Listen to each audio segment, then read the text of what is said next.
After a few days of rain and cold temperatures, you wake up this morning, you rip the drapes open, you take a look outside, and what do you see? Bright sunshine and warm temperatures. That's right. It's time to celebrate Mother's Day here in Washington, D.C. The moms coming to the ballpark with the family, getting a chance to see two games today. It's game one of a day-night doubleheader between the Phillies and the Nationals. Hi, everybody. I'm Tom McCarthy, along with Ben Davis. We'll be joined by Greg Murphy in just a little bit. To all the moms out there celebrating, happy Mother's Day, whether it's here in D.C. or also in the Delaware Valley. Last night, it was the Washington Nationals who were celebrating once again their third walk-off victory this year against the Phils. It's one thing to have a ball club full of the firepower that the Washington Nationals have, but it's another thing to have a bunch of players with a flair for the dramatic. Daniel Murphy, he really started a couple years ago in the postseason with the Mets, and he's continued that here with the Nats. And we know about what Bryce Harper can do. These guys just really, late innings, they want the bat in their hands. They want to be up in the crucial parts of the ball game and see if they can end it. Bryce Harper did it here on Easter, April the 16th against Joaquin Benoit. And then, of course, unfortunately, again, against the fighting Phillies last night off Edubray Ramos. Well, Ramos throws this fastball right down the heart of the plate. Now, this is the 14th come-from-behind victory for the Nationals this year. Harper said he was looking for a fastball in that spot. He found it, and he ripped it.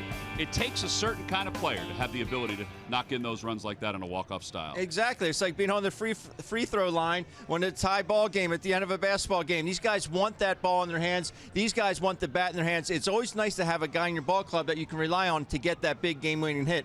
Unfortunately, it was against the Phillies again last evening. All right, so the Phillies will look to finish off this series with two victories. It's the last time they will see the Nats till September. Hellickson against Gonzalez. Game one of a day-nighter. The lineups and first pitch are coming up next. Phillies baseball is brought to you by Xfinity. Xfinity X1 will change the way you experience TV. By Toyota. Find your favorite model today. Toyota, let's go places. By Citizens Bank, official bank of the Phillies. Visit citizensbank.com. By Coca-Cola. Taste the feeling. And by Independence Blue Cross. Live fearless. Learn more at IBX.com.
Boy, it's a beautiful day to celebrate Mother's Day here in Washington, D.C. The Phils and the Nationals, game one of a day-night doubleheader. And before the ball game, they had a few tributes to moms, including having some moms from the stands come out and help welcome the Nationals out onto the playing field for game two of this three-game series. Michael Taylor headed out towards center field for Washington. Anthony Rendon, a little tardy, but he headed out toward third base. Let's take a look at the Phillies lineup, brought to you by Xfinity. Xfinity X1 will change the way you experience TV. So there's a different look to the lineup. P. McCadden said today, because I'm going to try to get everybody into these two games this afternoon. Tommy Joseph will back cleanup and play first base for the Phillies, but Ty Kelly makes his first start in a Phillies uniform. He's in left field, and he will bat eighth. And they will face Gio Gonzalez. Gonzalez, who has 10 wins lifetime against the Phillies, comes into this year with a 3-1 record and a 2.64 earned run average. He got hit around a little bit in his last outing, Ben, against the Orioles. Gave up 4 first-inning runs. He did, but still the ERA way down. 3-1 in the 7 starts. 3 pitches, really. Fastball, curveball, big curveball. He likes to throw that fastball in on righties and then back it up with a big curveball. We'll mix in a few changeups at times. All right, well, the first pitch of the day to Cesar Hernandez is outside, so we're underway, and the count is 1 ball and no strikes. Cesar was 1 for 3 in last night's ball game with a walk and a run scored. Overall hitting .324. 74 degrees at game time. It is about time. 1 ball and 2 strikes as Hernandez takes the strike. Yeah, it's been a breaking ball. It's been a while since we saw that big yellow thing in the sky. The curveball, and it's 2-2.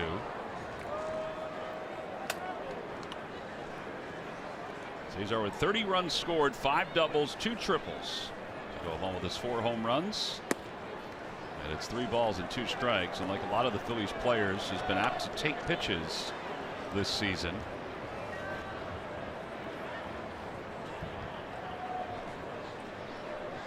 Ground ball to shortstop. Trey Turner had him played perfectly. And 1 quick out here in the first. Time now for our Nissan keys to the game. Well, I'd like to see Jeremy Hellickson use his fastball more.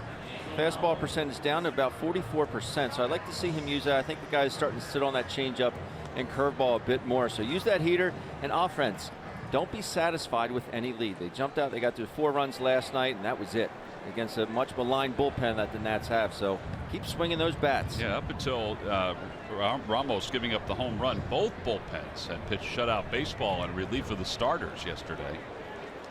Daniel Nava playing right field today, batting second. That is normally the spot held by Odubel Herrera, and there's a good chance Odubel will play game 2 of this day-night doubleheader. But his day has already been aplenty because Pete McCadden met with Odubel earlier today with Juan Samuel. 1 ball and 1 strike because Pete did not like the at-bats he had last night, in particular his last one where he struck out on a pitch that was at his head. But also did not like the way he didn't hustle in his first at-bat. Wanted to know if he was healthy. He said he's healthy. And wanted to make sure that there was nothing else going on. But Pete also voiced with Juan Samuel his thought process on how Odubel's been playing recently. And it's not been good. He's not alone, but last night it was targeted toward him. 2-1 pitch on the inside corner, 2-2. That's good that managers will do that. Bruce Bochy was always a guy that would do that. Call you in, let you know, hey, if you're not doing the job the right way, or if you are doing something the right way, continue to do that. It's nice to have that open lines of communication with your skipper. 2 balls and 2 strikes to Daniel Nava. Coming in 3-2, back-to-back 3-ball, 2-strike counts. Pete did say that, he went to the athletic training staff yesterday after that first inning double play where Odubel just stopped running. He said, is he all right? And everybody said, yes, he is healthy. That one is whacked down the left field line by Nava. It is a foul ball. The ball was just foul. Do it again. Would say by a foot? By a foot. Make it 3 feet. It'd be a little easier. Like McDonald's Phillies home run jackpot contestant is Phyllis Panetti of Sewell. Phillies hit a home run in today's ball game. Phyllis will win $200. Now at McDonald's, a nice cold delicious soft drink is only $1. I'm loving it. Good luck, Phyllis.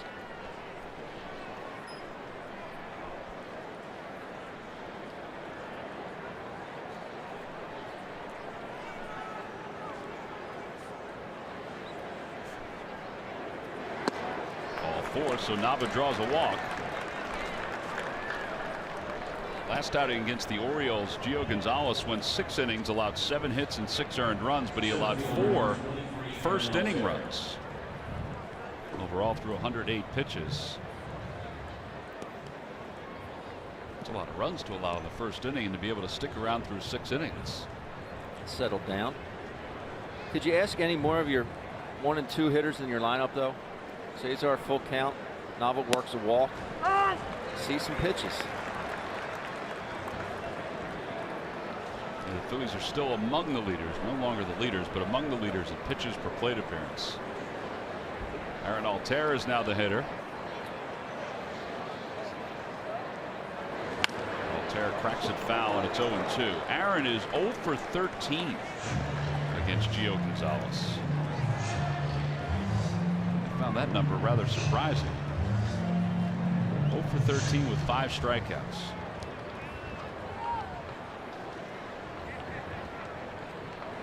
0 for 3 in last night's game with a couple walks. Ball 2 strikes. Hopefully he can change that today.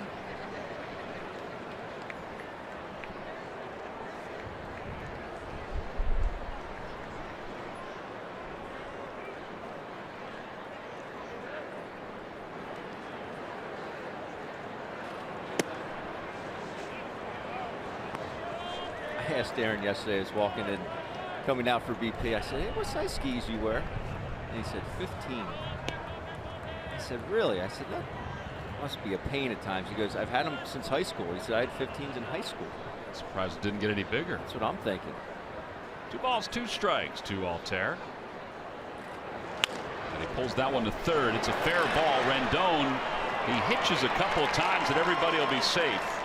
And that'll put runners on first and second. So an infield hit for Aaron Altair. I think Rendon could not make this play because of his arm action. He likes to throw everything sidearm, almost like an underhand. And in order to make that throw to second base, he would have had to come over the top. He wasn't able to, the way the momentum was taking him, he was not able to throw that ball sideways or sidearm. See, he goes up to throw it over the top, and he just can't do it.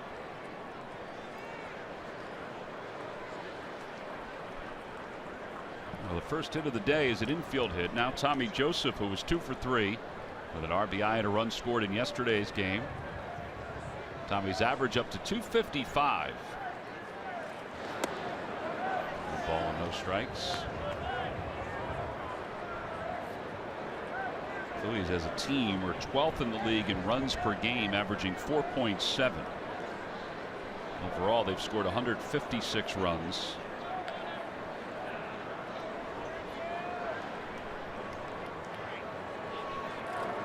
They have the best batting average, as Wieters will go out to the mound to talk to Gonzalez. They have the best batting average in all of baseball in the first inning. As a team, the Phillies are hitting .320 in the first inning, which has led to a boatload of runs. Kind of goes to your key. Don't be content with having a lead. Keep adding on.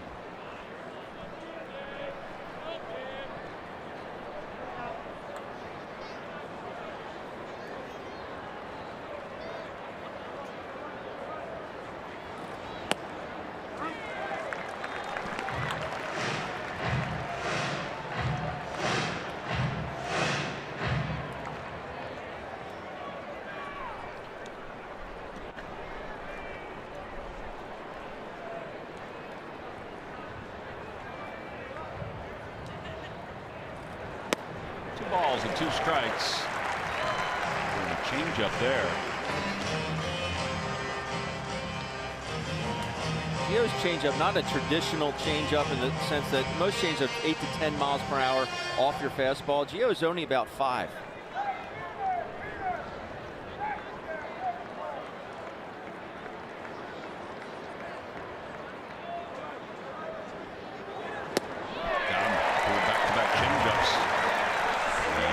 Joseph is the first strikeout victim for Gio Gonzalez.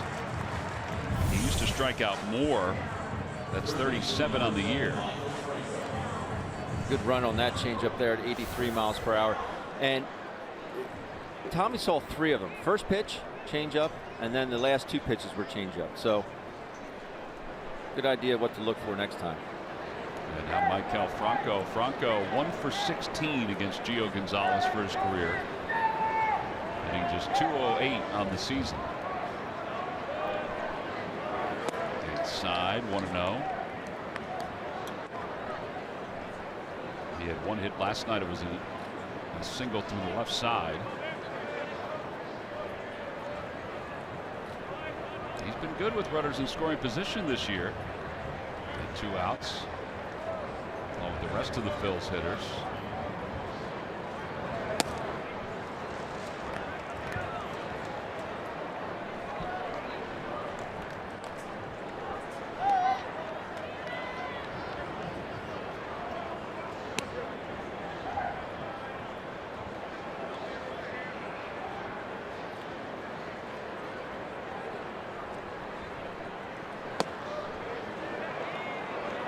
Another visit to the mound by Matt Wieters.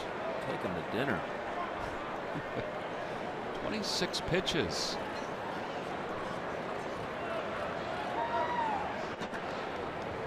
I mentioned that he struggled in his last outing in the first inning, and it's carried over to this game.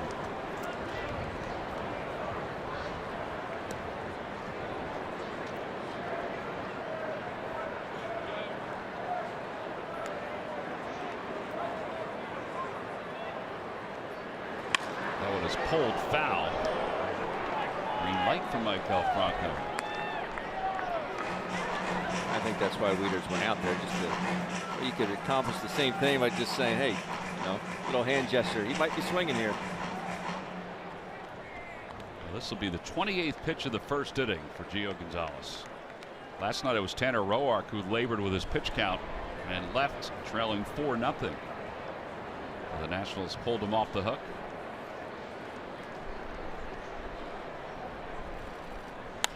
3-1 popped up. First base side, Adam Lynn toward the dugout and makes. Dropped it. He had it right at the railing and it came right out of his glove. He just dropped it. He just gets over to the fence and just clanks it. In and out. Well, they will give an E3 to Adam Lynn. Make it hurt here, Michael.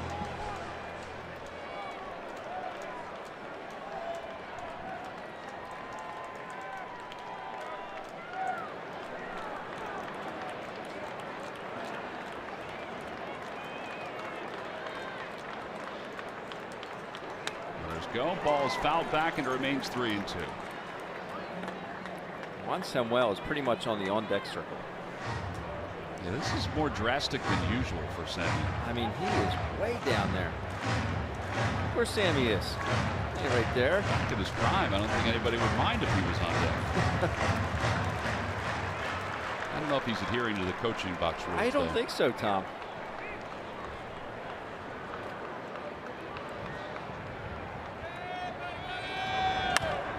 Toward right center field, Michael Taylor on the run. He'll get back to the spot.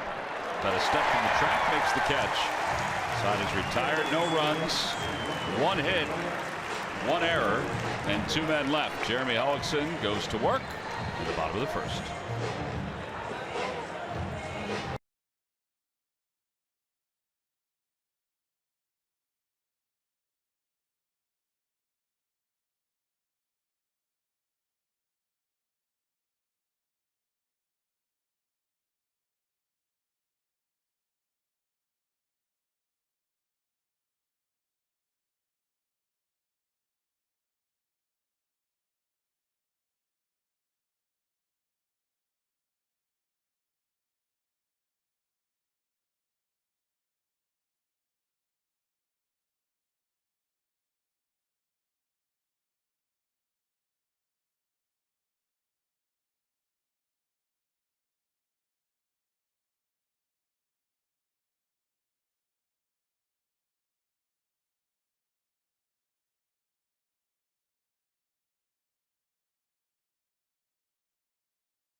On in their half of the first. Let's see the lineup that Jeremy Hellickson will face. The Dusty Bakers put up today. Brought to you by Xfinity. Xfinity X1 will change the way you experience TV. It'll be Turner, Brian Goodwin, and then Bryce Harper. Anthony Rendon bats cleanup. Daniel Murphy hits fifth. Adam Lynn sixth. At the bottom third of Wieters, Michael A. Taylor, and then Gio Gonzalez. Now they will face Jeremy Hellickson, 4-1 with an ERA of 3.49. After getting off to a good start for Jeremy, the last couple of outings have not been as good. He has 17 strikeouts and 38 2/3 innings of work. Fastball command has been off. Pretty much all his command has been off the last couple games. It's sitting about 90. The great changeup, good curveball, and a cutter. Career 2-3 with a 4.68 against the Nats, but very good this season is Jeremy. He's 1-0 with a 2.70 with 8 Ks, 5 walks, and 16 2/3. Yeah, this is already his fourth start of the season against the Washington Nationals. Trey Turner will lead things off. Turner has 7 hits during this month of May. His average at 257. He runs that one in left field. Ty Kelly going back, reaches up, and a little snow cone. Well, if he wasn't ready for today's ball game, now he is. He's ready on that play.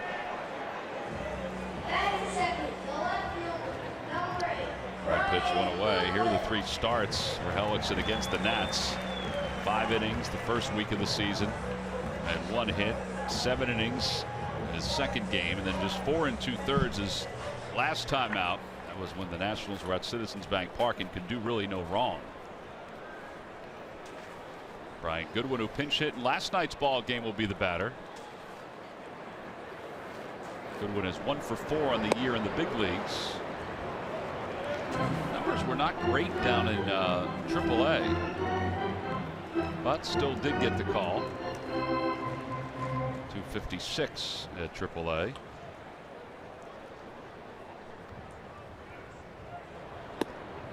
A ball and 1 strike.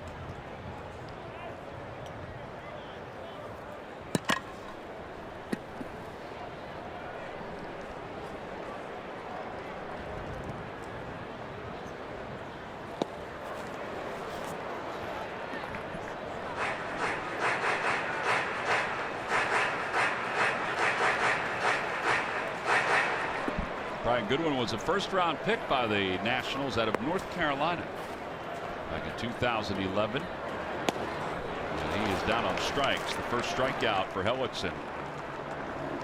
And there are 2 outs. Well, last night Bryce Harper was bringing the lumber. Brought to you by Yellowwood brand pressure treated pie. 0-1 fastball here to Bryce Harper. He got it and did not miss it. Smokes that ball off the batter's eye in center. Exit velocity 110 miles per hour. Game winner for the Nats. Your Yellowwood bringing the lumber. There was some question after the ball game last night as to whether they should have thrown a breaking pitch to Bryce Harper. You know, why give him a fastball? He was obviously sitting fastball, much like he was the last time he had the walk-off against Joaquin Benoit. It was the pitch before was a first pitch fastball, and he fouled it straight back. He was on that one. And then he come back with another heater. He's not going to miss 2 in a row.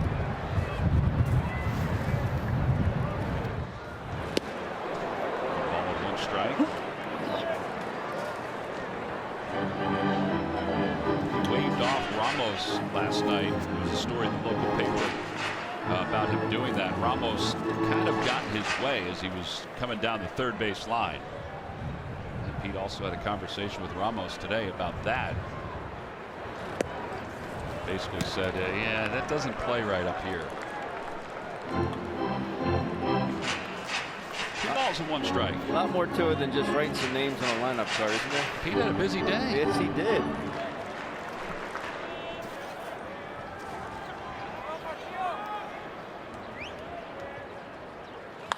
Hellickson went out toward right field. Nava going back. It is gone. A bullet into the first throw by Harper is 12th home run of the year. And the Nats take a 1-0 lead here in the first. Jeremy goes back to that changeup. The leverage that he creates, Bryce Harper. for a guy that basically hits every ball with his back foot off the ground. Stiff front leg, and he just really comes down on the baseball. He didn't know if he quite got it, but he got it up just over that railing.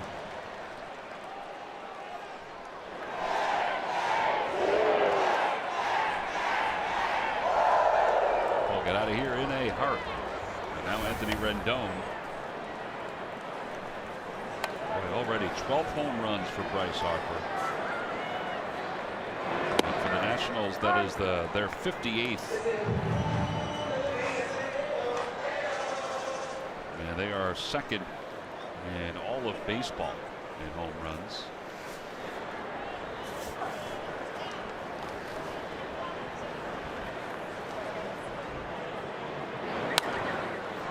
Off to the right side and out of play.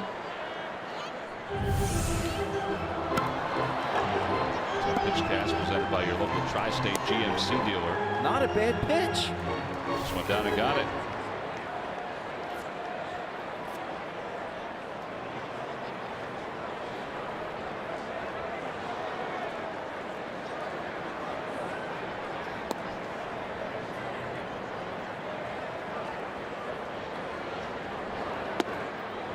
Inside, 1 ball, 2 strikes.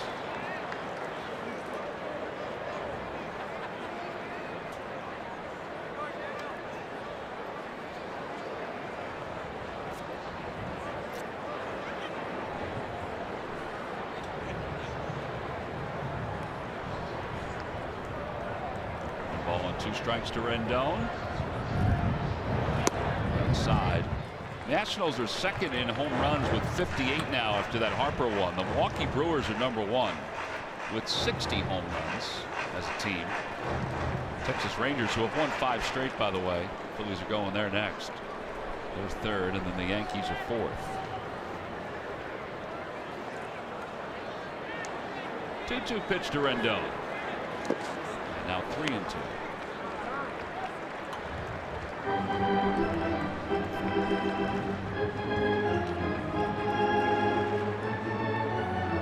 Phillies have allowed 55 home runs, which is tops in the National League. 23 of those home runs have been allowed by the bullpen, and the others have been allowed by the starters. That's a lot of home runs. Side, going back on it is Nava. It's over his head and off the scoreboard, and it takes a bad bounce over to the right side. Rendon's going to at least get to third, and Henley will hold him there. Well, that was an awkward carom that leads to the triple. We're not here every game, but we've been here for a few years. I don't think I've ever seen a ball hit the scoreboard like that and then jar to the right that far. Yeah, because it's a cyclone fence out there in front of that scoreboard. Maybe hit a seam in that fence. Ball really traveling out to right field today. I guess there is a seam out there. Caught that, and Nava has to boogie over to it and get it in.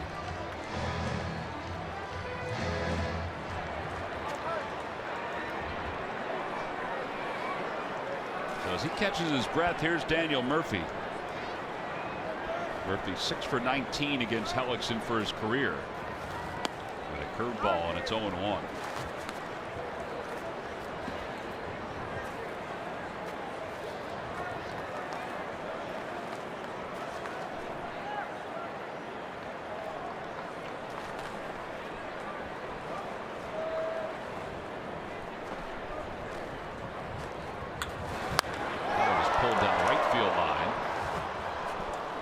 It's 0-2. But they're getting some good swings against Jeremy here.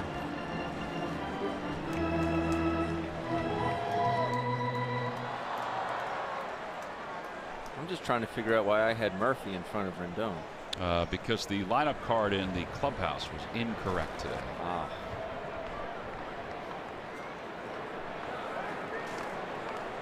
No balls and 2 strikes to Murphy.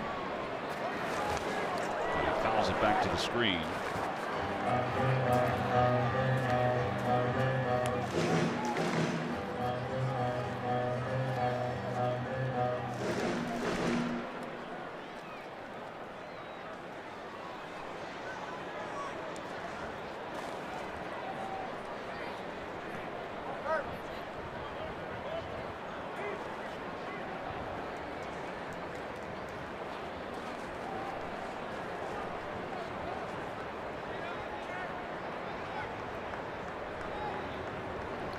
Murphy waving his bat in front of Cameron's signs. I don't think Jeremy can see the signs.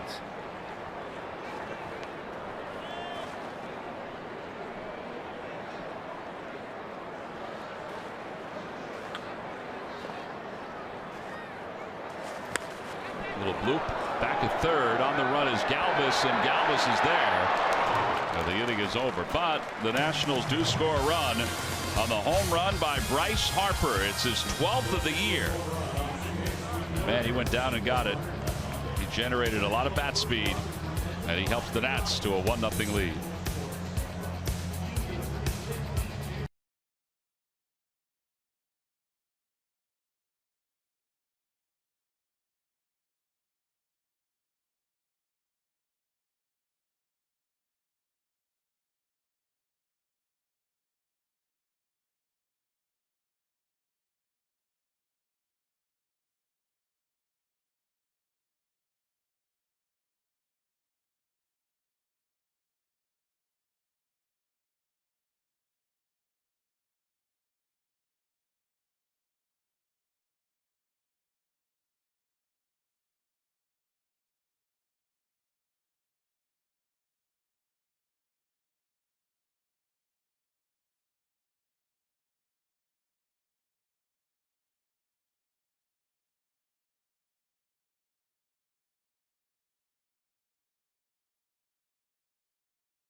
Colorado Rockies at 7:05, and all fans coming to the ballpark will receive a free Phillies cap. Compliments of Teva. Teva Respiratory Night at the ballpark. Go to Phillies.com to purchase your tickets.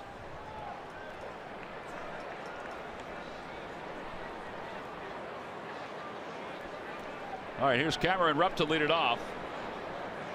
Cameron 1 for 4 with a couple RBIs in yesterday's game.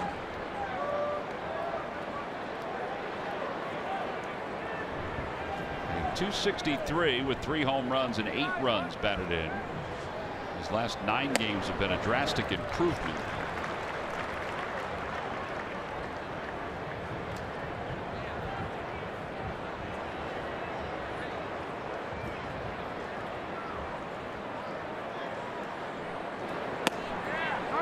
Two.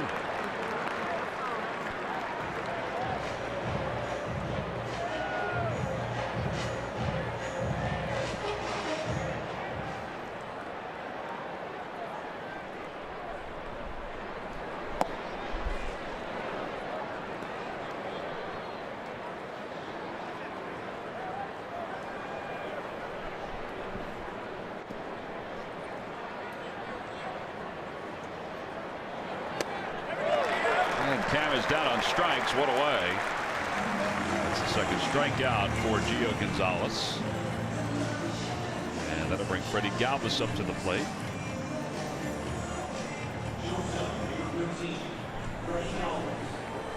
Galvis was 0 for 3 with a walk in yesterday's ball game.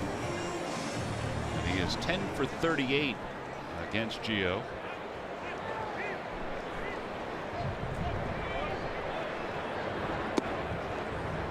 No strikes.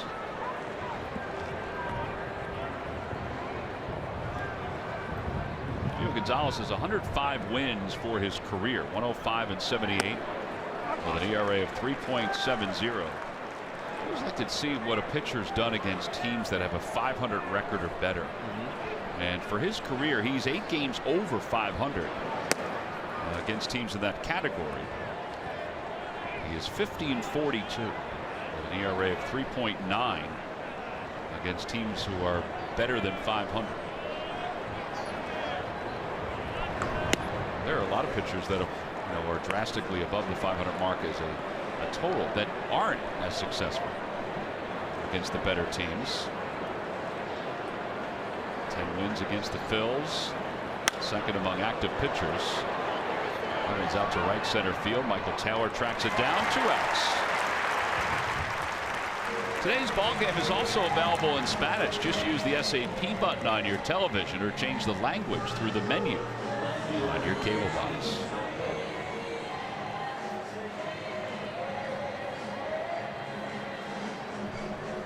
Here's Ty Kelly. It's only his 11th major league start, his first for the Phillies. Phillies did not add a position player. You can add one extra player, a 26th man, for these day-night doubleheaders. The Phillies added Ben Lively in case they needed some assistance out of the bullpen. The Nationals also added a pitcher. They added Matt Grace, who they sent out on Friday, but I guess he didn't go too far. The third base line foul, and it's 1-2.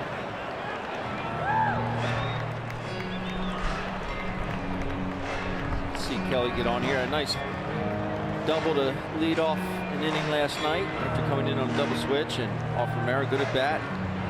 98-mile-an-hour fastball to left center.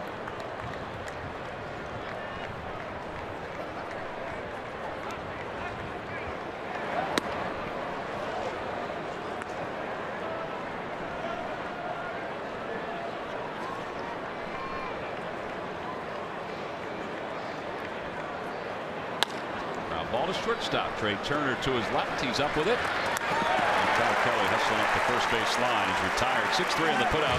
Nothing across for the Phils. On to the bottom of the second inning. 1-0. Nationals on top.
To get in front of a TV to watch all the games? Well, don't worry. You can always stay connected with your team. Download the NBC Sports app, and you can live stream every CSN Phillies game, including tonight's second leg of the day-night doubleheader. We go to the bottom of the second inning. Tonight's second game will feature Max Scherzer against Vince Velasquez.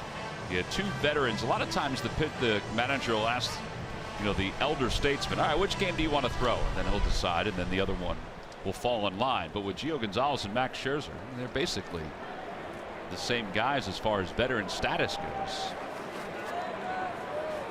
Here's Adam Lind to lead it off. Lind hitting .342 with 3 home runs, 13 runs batted in.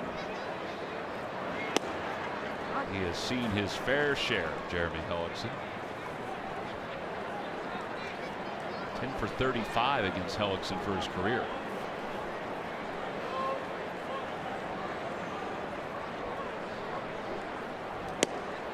Inside, 1 ball, 1 strike.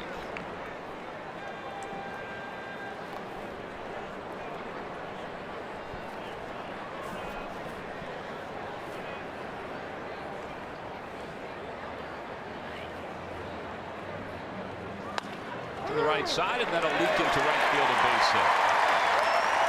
So Lind is aboard. Leadoff single here in the second. Matt Wieters is coming up. Let's check in with Greg Murphy. Murph. All right, thank you very much, Tom. Time for our cold hard fact presented by Clean Crisp Coors Light. And yeah, if you think we've seen a lot of the Nationals this year, you're right. More than any other teams in baseball, the Phillies and Nationals playing against one another for the 11th time already this season. Angels and A's, Marlins, Mets, Rays, Blue Jays all 10 times, but 11 and 12 before this day is over between the Phillies and the Nationals. And as you've pointed out, Tom, not again until September. Strange quirk of the schedule. It is very quirky the way this works out. In fact, the managers in the East, because even though there's other teams in the East that haven't faced each other as many times as the Mets and the Marlins, the Phillies and the Nats, they have faced, them enough. And managers are not happy about it so far. As a team, the Nats have 16 home runs, 17 now in 11 games against the Phillies. They're hitting .253. To center field, Aaron Altair will track it down. Wieters retired. Phillies are averaging more runs per game in this season series than the Nationals.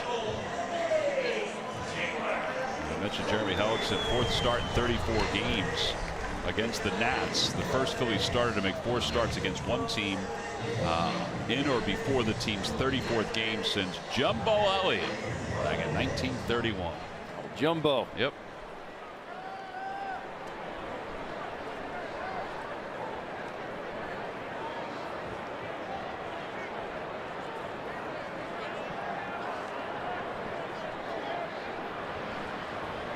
Taylor's the batter. He hits a foul off the front of the Nationals dugout.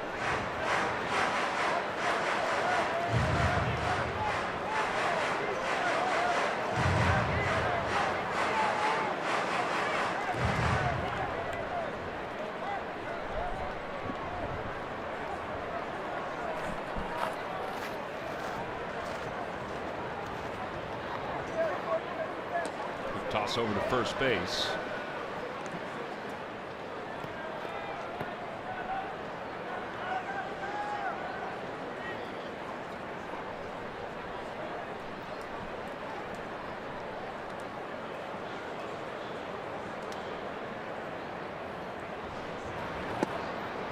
Inside, 1 ball, 1 strike.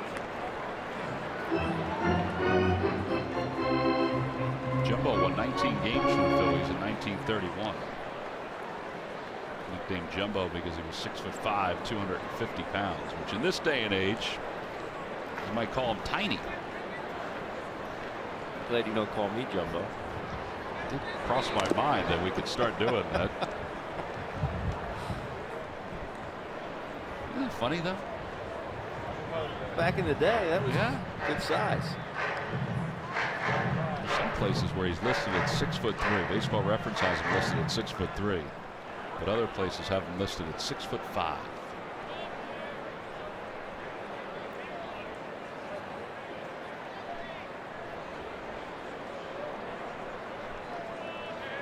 One ball and 2 strikes to Michael Taylor. Broke his bat, looped it out towards second, caught by Cesar Hernandez, and 2 away. And that'll bring Gio Gonzalez to the plate. I think Cesar was debating whether or not to let this drop.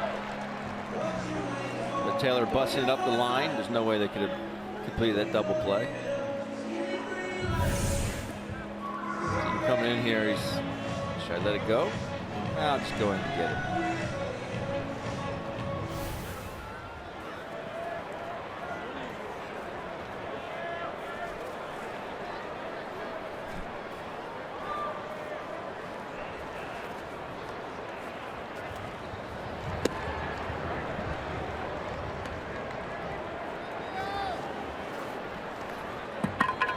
One for 14 so far this season with 2 walks. He has 3 home runs in his career.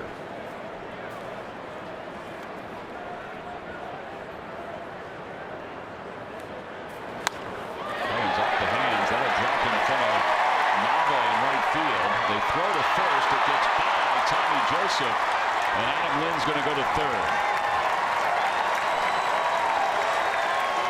It'll be a base hit for Gio, then an E9.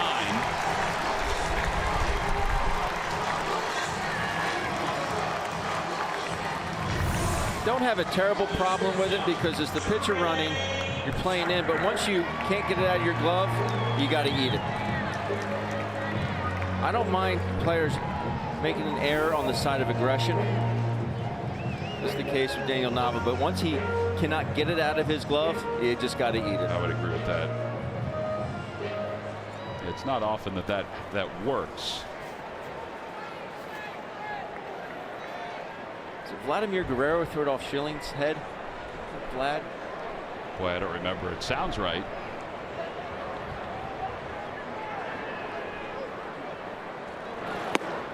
Trey Turner takes strike one.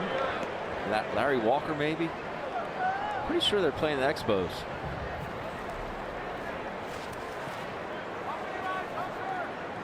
Glenn Wilson used to always try it.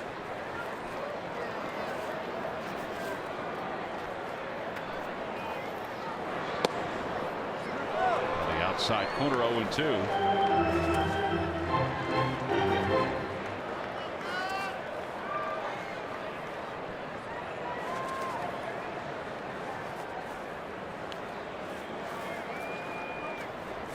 It's only the second error committed by the Phillies outfielders this year.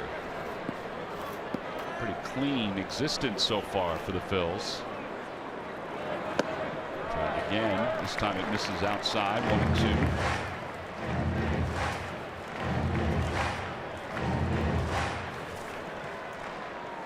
McDougal having the other error in center field.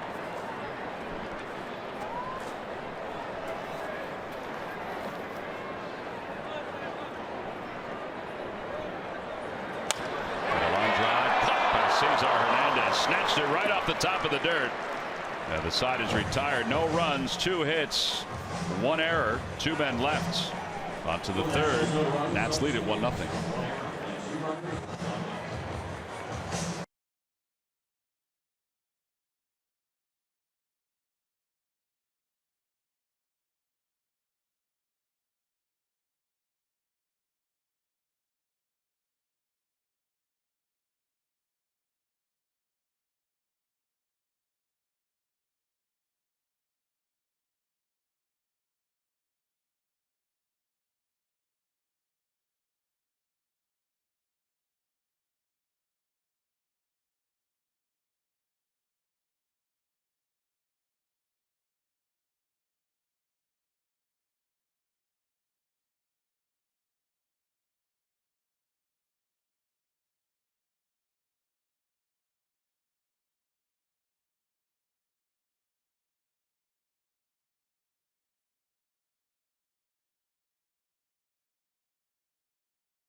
To log on to Phillies.com, go to the fans section for all the information. Please submit your answer on the subject line.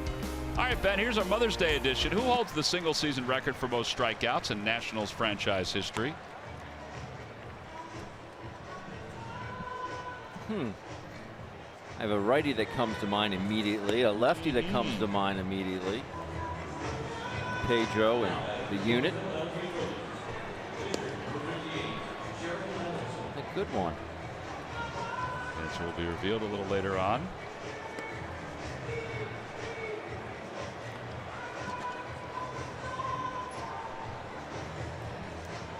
Jeremy Hellickson will lead things off here in the third. Yeah, we talked about franchise. In this scope, we're not just talking about the Nationals. We're talking about the Expos as well.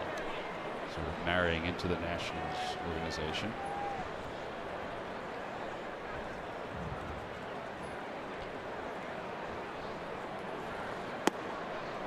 Hellickson is 1 for 13 this year with a couple strikeouts.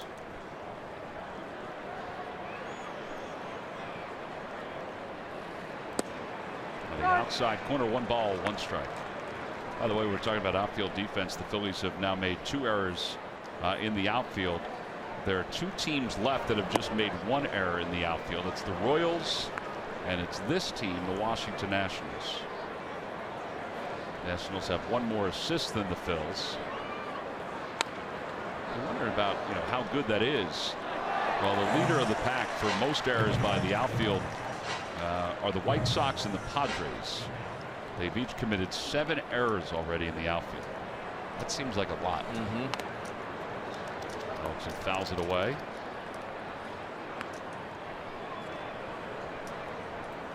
2-2.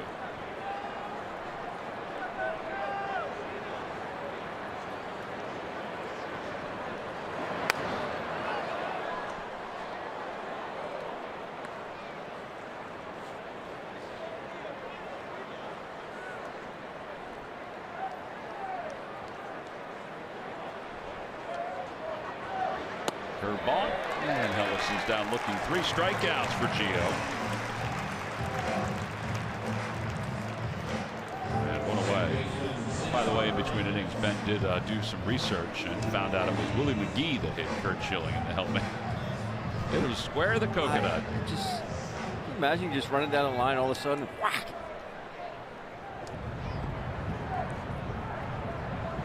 Here's Cesar, shows bunt. It's a bit outside. Cesar grounded out his first time up.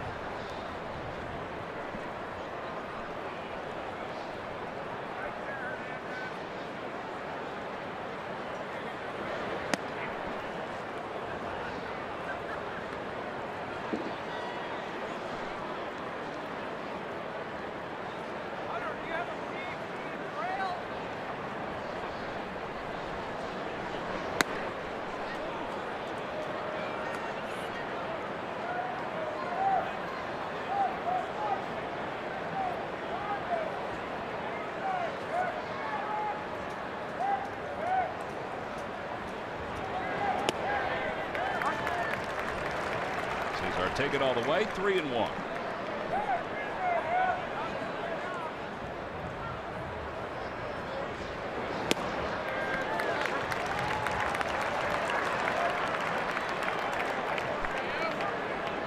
good pace for Gonzalez right now. He's getting it and going. Down the right field line. Harper will sprint over, but it's going to be out of play. Weather conditions, we mentioned before, the temperature was in the 70s. Now there's a little bit more cloud cover than earlier. It's like breeze from left to right, 9 miles an hour.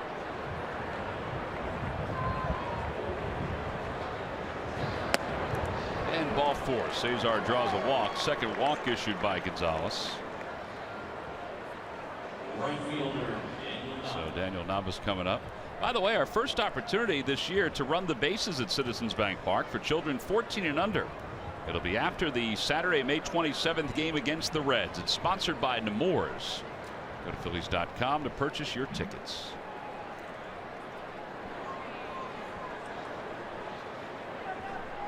Daniel Nava walked his first time up.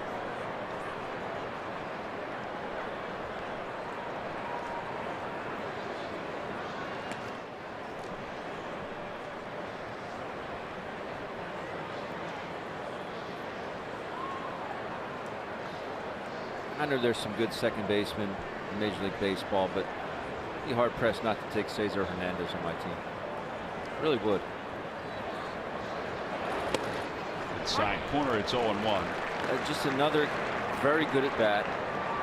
Can beat you in so many ways. Plays a very good second base. He's hitting .321. Seen a ton of pitches.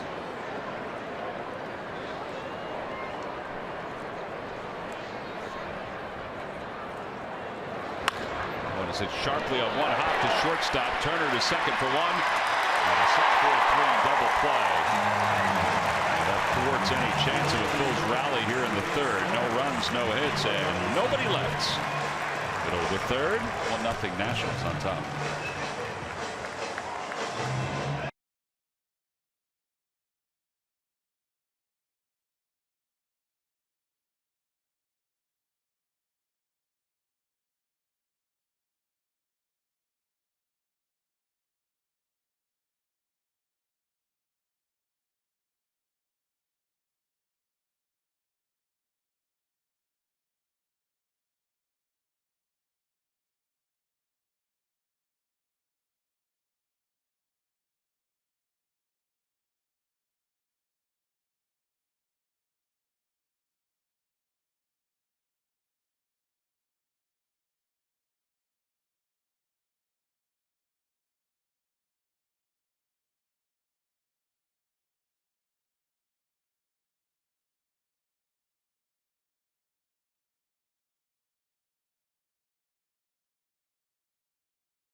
Double play. State Farm here to help life go right. You just saw it. You just saw it, and all you can do is hit it hard, Tom. Can't control where it goes.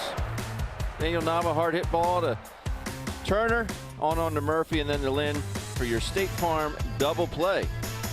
That's 3 double plays now the Nationals have turned in 2 games against the Phils. And now as we go to the bottom of the 3rd, 1-0. Nats on top. Long day of baseball here in our nation's capital. We have a near capacity crowd. At least they were expected here for game 1. They're not really sure what to expect for game 2.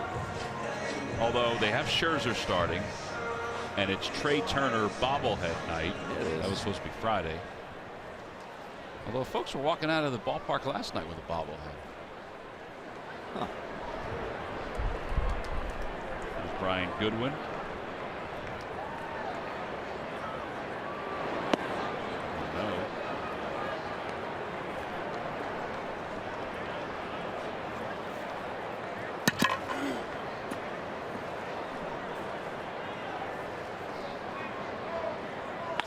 Off the hands to left field.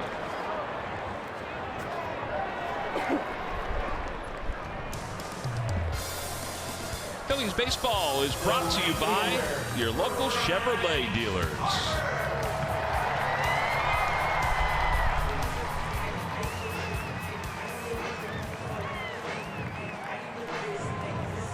Bryce Harper homered his first time up.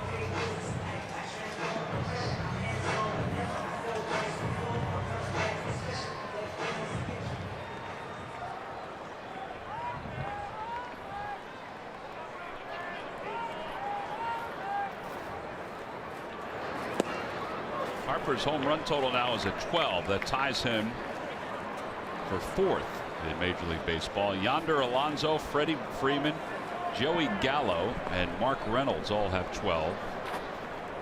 Meanwhile, the leaders in Major League Baseball in home runs: Aaron Judge, Eric Thames, and Ryan Zimmerman. Outside, 2-0. Judge is hitting .315 with 13 home runs, 28 RBIs. Thames is hitting .315 with 13 home runs and 25 RBIs.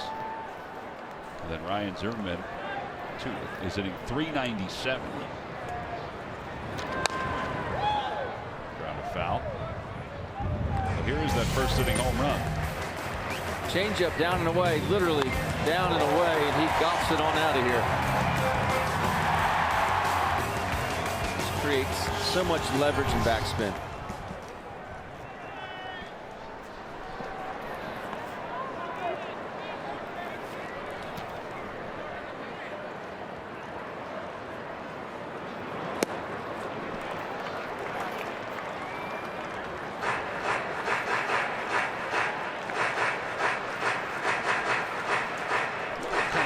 Would have been if he stayed behind the plate, which is where he was in college,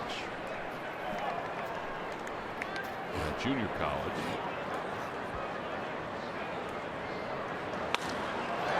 to center field, not as deep. Altair makes the catch for the second out.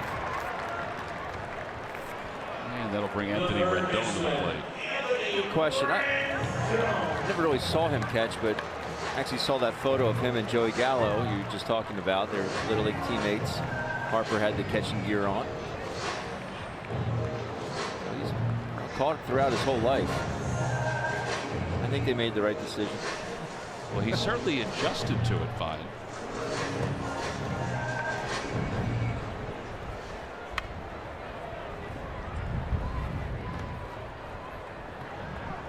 Rendon tripled his first time to the plate.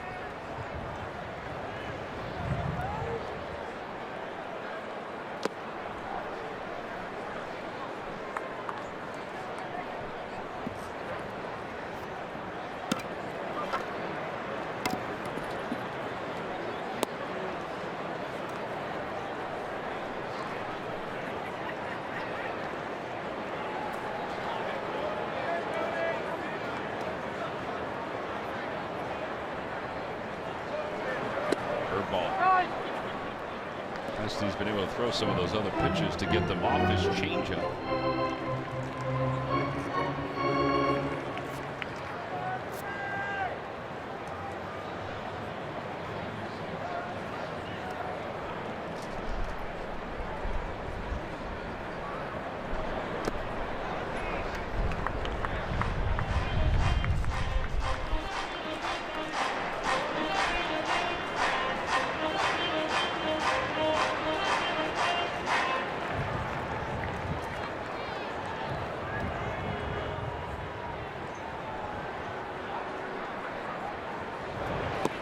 Side 3-1. Pretty much the same spot.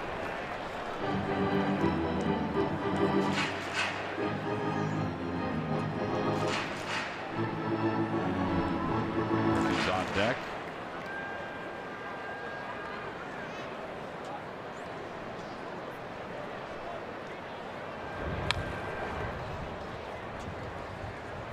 Good pitch right there. 3-1. You're probably thinking he's going to a fastball out over the plate, time up inside.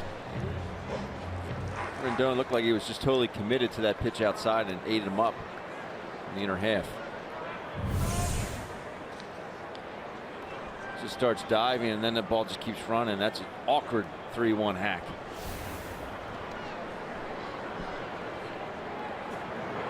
Little dribbler in front of the plate. And Cameron Rupp will take care of it. A 1-2-3 third inning for Jeremy Hellickson. 2 flyouts and a ground out. That'll take us to the 4th inning. Aaron Altair will get things rolling for the Phils when we come back.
Variety of different colors and ideal for most hard to stick surfaces.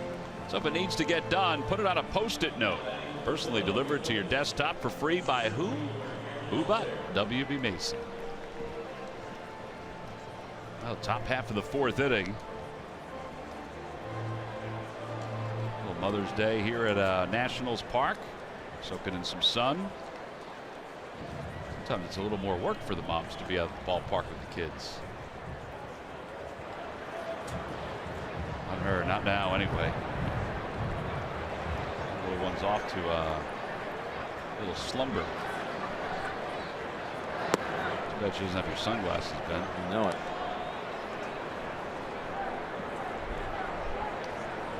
That little one.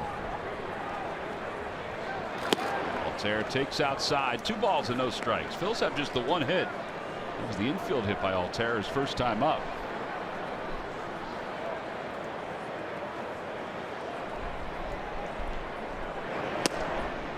Drives it inside, 3-0. It's amazing that he only has 1 hit against Gio Gonzalez. 1 for 14 now. Yeah.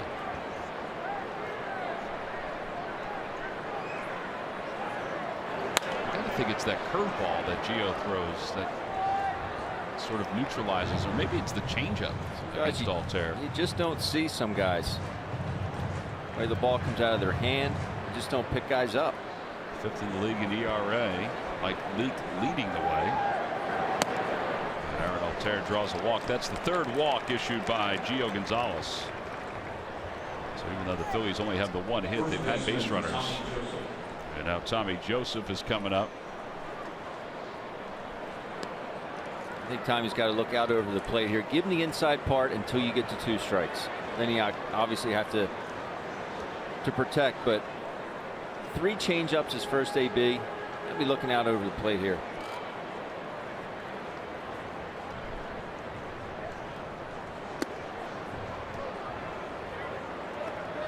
Kind of bent it back a little bit, but it didn't come as close as he thought. Tommy, during the month of May, has the 4th highest batting average in baseball. The leader is Robinson Cano. Cano is hitting .438, and Eric Hosmer of the Royals also hitting .438. And then Gene Segura with a .423 average, and then Tommy coming into this game at .419.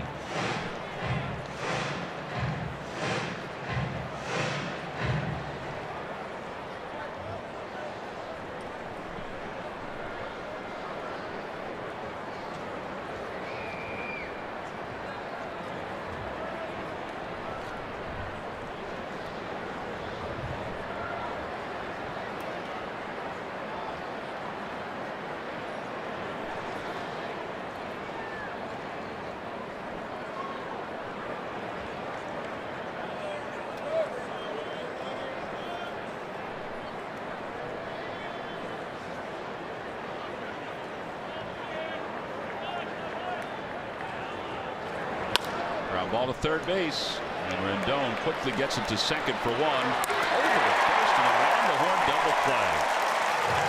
That was the 2nd one of the day that Gio Gonzalez has been able to get the Phillies to roll into. You know, Tommy doesn't run all that well. I'm surprised that they were able to get him that easily over at first base, but Rendon got rid of it fast, and so did Murphy. Yeah, Rendon got rid of it very quickly.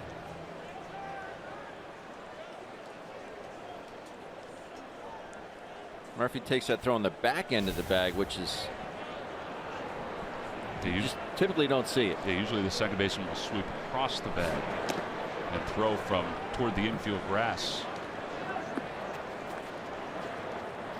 That's why I wish Tommy was looking out over the plate. First pitch curveball, he went to him. Then he rushed him inside with a fastball, went back out with something soft. Got Tommy out in front and hooked it to 3rd base.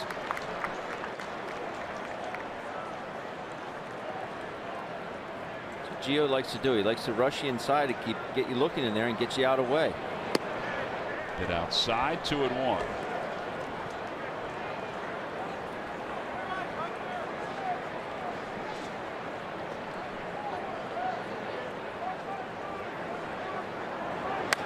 Off the hands, 2 balls, 2 strikes now to Mike Cal.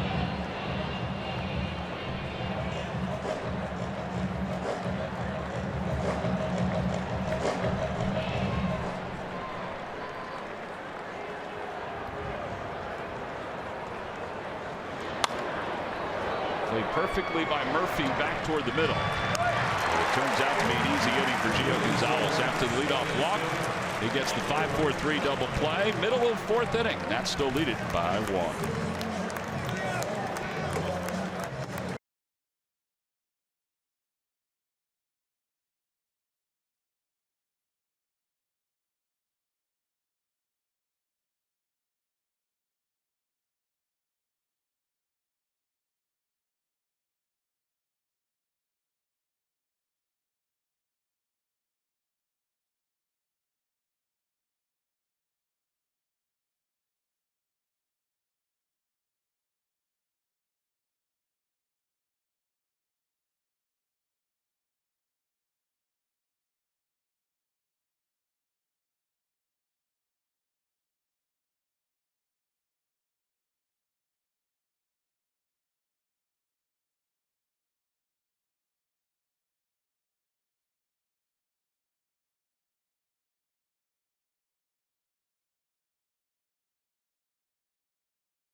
Mother's Day to all. Screech's mom is here today at Nationals Park. She helped him referee or officiate the president's race, which took place just a few moments ago. That's how the president's race unfolded. George Washington had a very lengthy lead, but then Thomas Jefferson closed quickly. Teddy Brotatochip was in third place and high-stepping his way toward the finish line. But the Broski was not able to make his way into the top two. Thomas Jefferson has won the last two races now. Daniel Murphy greets Jeremy Hellickson by slicing one foul into the seats. Murphy popped out to shortstop his first time.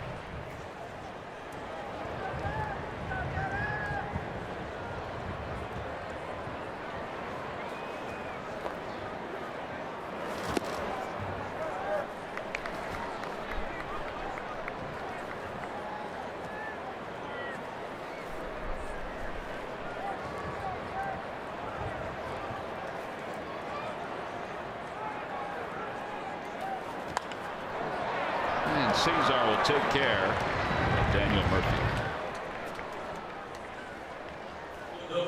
Phillies baseball is brought to you by Nissan. Shop ChooseNissan.com. By Jefferson Health. Call 800-JEFF now or visit jefferson.edu. And by your local Ford store. Check out every new Ford car, truck, and SUV crossover at buyfordnow.com today.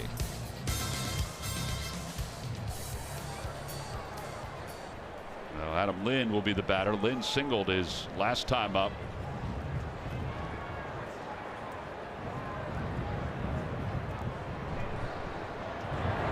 And the first pitch is in there, 0-1.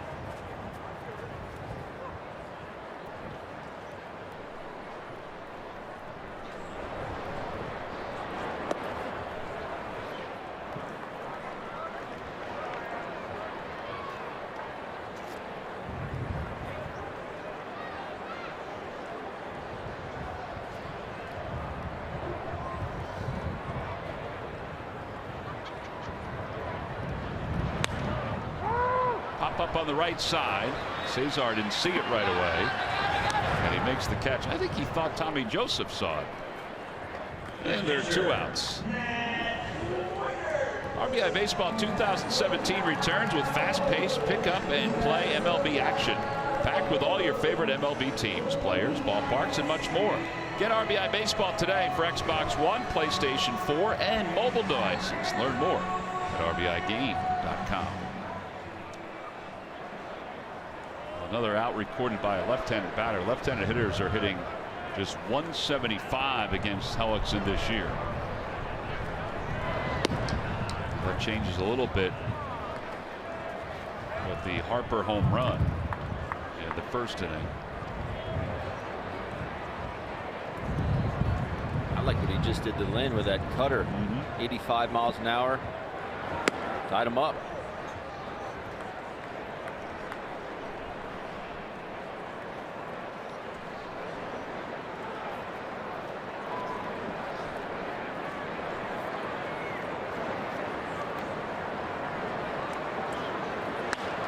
Off the hands again. Yep. And Michael Franco will give way to Freddie Galvis. With a little hop across. Second straight 1-2-3 inning for Hellickson. Only one run allowed through the first four, but his team needs to get him some runs.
Offense, they've got Cameron Rupp, Freddie Galvis, and Ty Kelly to lead things off against Gio Gonzalez. All right, Murph, so it's as good a place as any to start with the catcher position for the Phils to get something going.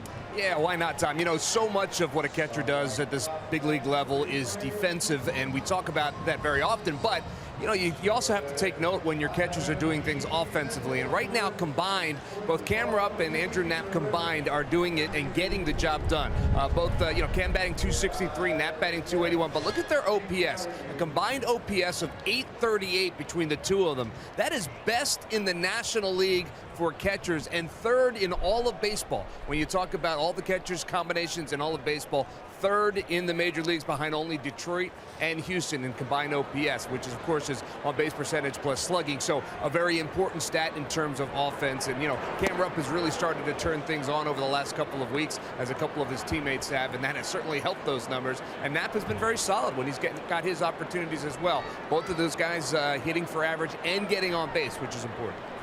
Andrew Knapp is scheduled to start game 2. He got the honor of facing Max Scherzer in game number 2. Well, it's good to see. You know, the Phillies need a little bit more in a lot of ways. I mean, the OPS is nice for the catchers and how they've improved. But they need some power generated from other spots in this lineup, too. Yes, indeed. But it is nice to have that from your backstops. I mean, it's just not a guy that you know throw some gear on and go back behind home plate and put down some fingers. You still need production out of these guys. 2-2 to Cameron Rupp. And this year, like Murph said, they're getting it.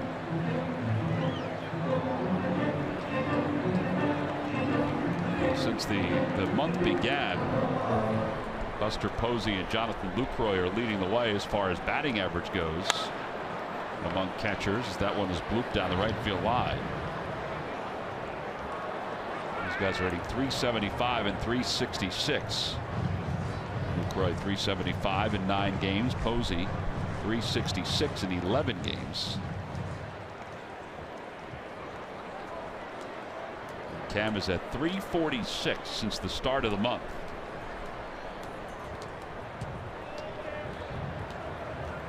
Two-two pitch to Rep, and he pops it up shallow right field. And Bryce Harper shading his eyes from the sun, and he makes the catch as he goes down to a knee. You saw Cesar battle it last half inning. Bryce having some trouble with it now.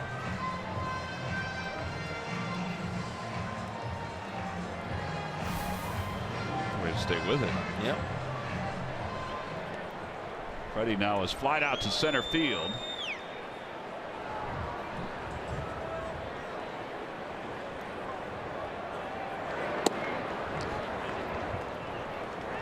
Just 1 hit so far. Yeah, that's the infield hit by Aaron Altair.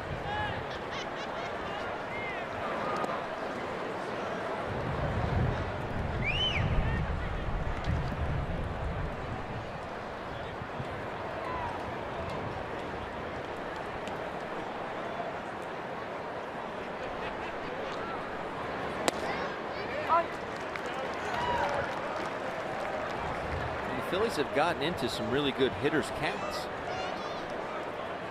Just not able to barrel a whole lot of them right now. Not in agreement with Hunter Wendelstedt. This will be the 85th pitch already for Gio Gonzalez. And Freddie bounces over to first base. 3 unassisted, 2 outs. It's really the first inning that's been the big issue for Gio as far as pitch count goes. Red Sox are coming to town. 2 games will take place at Citizens Bank Park Wednesday, June 14th, Thursday, June 15th. Both at 7:05. Plan ahead for this popular matchup between these 2 teams. Go to Phillies.com for information and to get tickets. Ty Kelly takes outside. Kelly grounded out his first time up.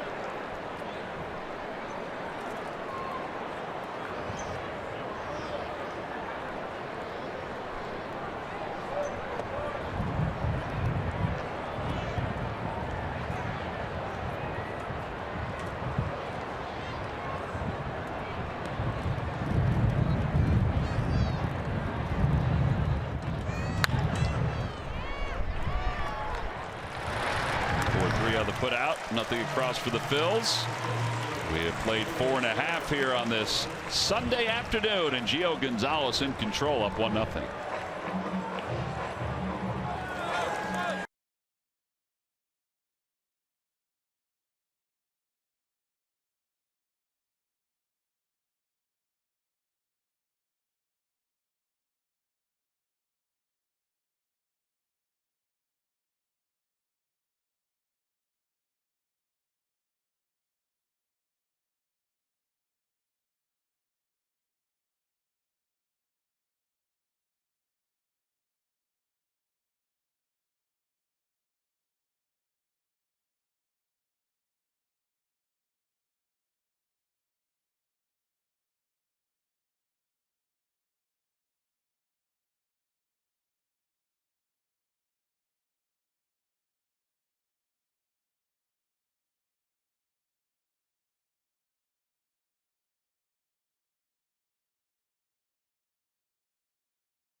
Our minor league report brought to you by Citizens Bank. And today's minor league report, game one for the Lehigh Valley Iron Pigs against Buffalo. Reese Hoskins hit his 9th home run. That was in the first inning of the game. He had 2 RBIs, 2 runs scored. Dylan Cousins hit his 9th also, a 3-run shot. How about Eshelman? 7 innings, 5 hits, 2 runs, 1 walk, and 2 strikeouts. He has pitched 2 excellent games for the Iron Pigs. Michael Taylor will lead things off, and Taylor rips the first pitch foul, and it's 0-1. Taylor popped out to second base his first time up. Jake Thompson's scheduled to pitch game 2 for the Iron Pigs today.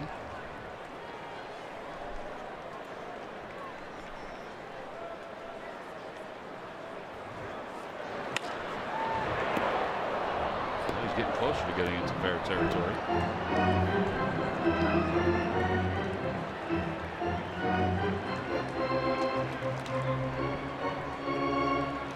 I think a beverage was wasted there, Tom. Yeah, it happens.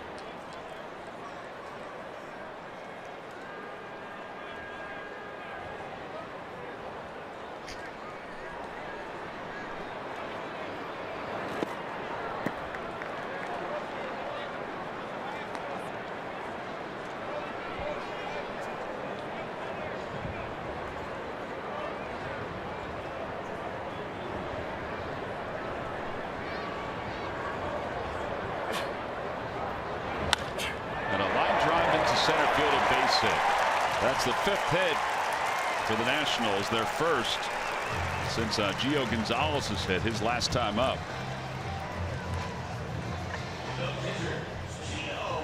Jeremy has been more apt to pitch in day games than anybody else. This is his 6th day game this year. Good numbers though in those day games, much better than the night games. He said the veterans usually get the choice, and I guess he decided that this was the game he wanted to pitch. Here's Gio. He bunts back toward Hellickson. The sacrifice is successful. 1-4 on the putout.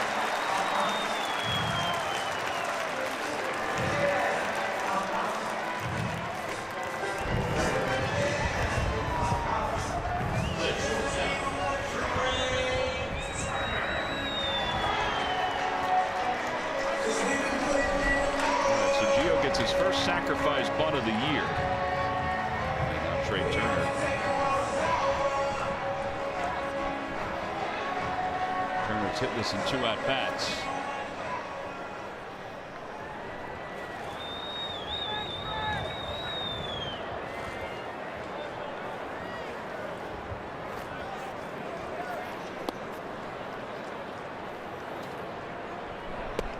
And Turner takes low, 1 ball, no strikes.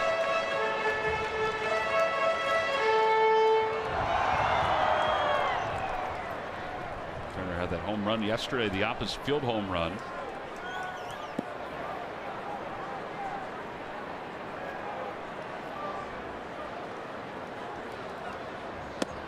Just a bit outside again, 2-0.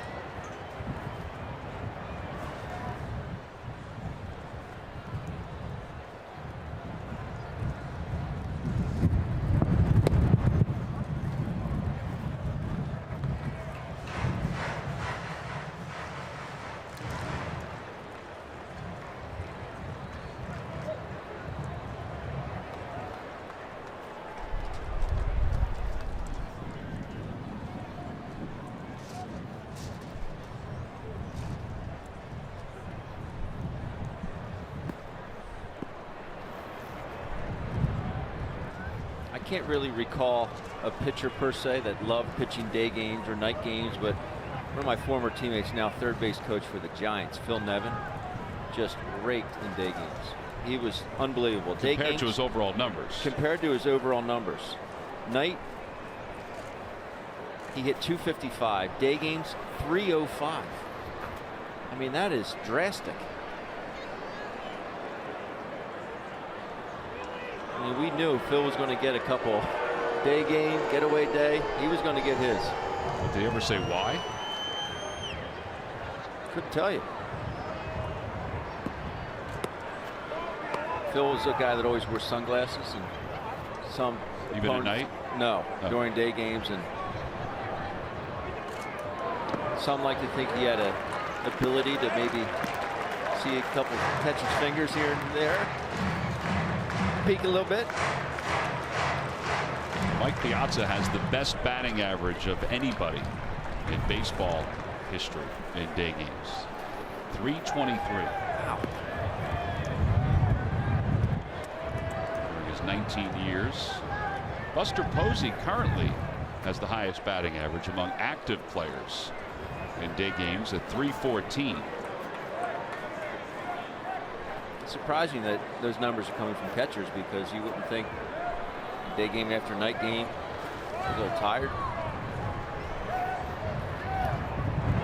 That ball is drilled deep to left field. Forget about it. 2-run home run. And for Turner, his second home run of the series, 4th overall. And he's just given the Nationals a 3-0 lead.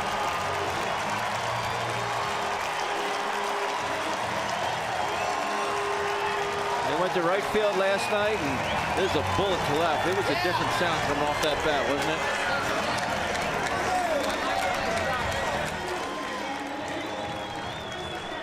Unfortunately, that puts the Phillies in a hole, 3-0, and middle in, and he knew it. Short swing there. Ball does jump off his bat. Ooh, nice catch. Lady out there, rubber glove. And now Brian Goodwin will be the batter. Goodwin is 0 for 2.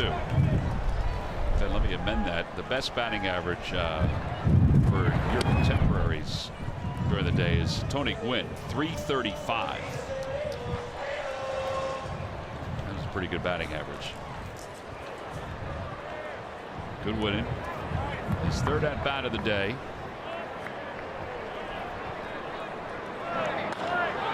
It out toward right field, going back on it is Nava, and he reaches up and grabs the 2nd out. You know, the day game stats are hard because, you know, for a long time there were obviously no lights in baseball. So, you know, Ty Cobb hit 367, Hornsby hit 358, Lefty O'Doul hit 349, Ted Williams hit 347.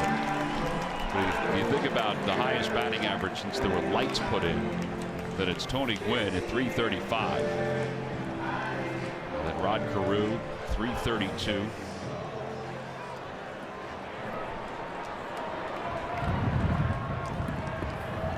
.335 for Tony. That right at his career batting average, isn't it? I mean,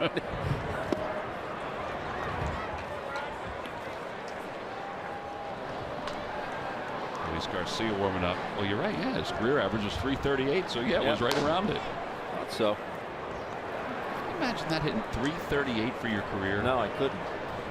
8 batting titles. 8 silver bats, Tom. 1 ball, 1 strike. And Harper goes down as that ball is fouled off his foot.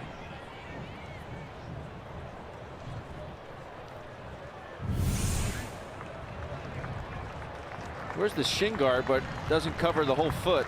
Right off the top of his foot there. That did not feel good.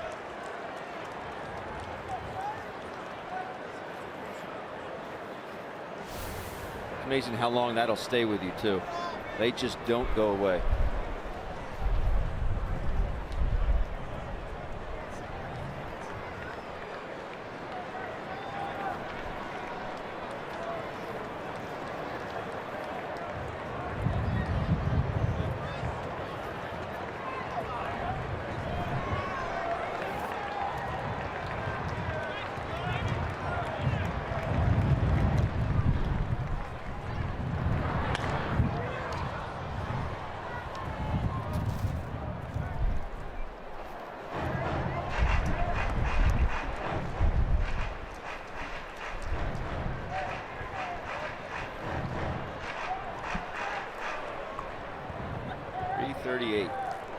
Only 100 points higher than my career average.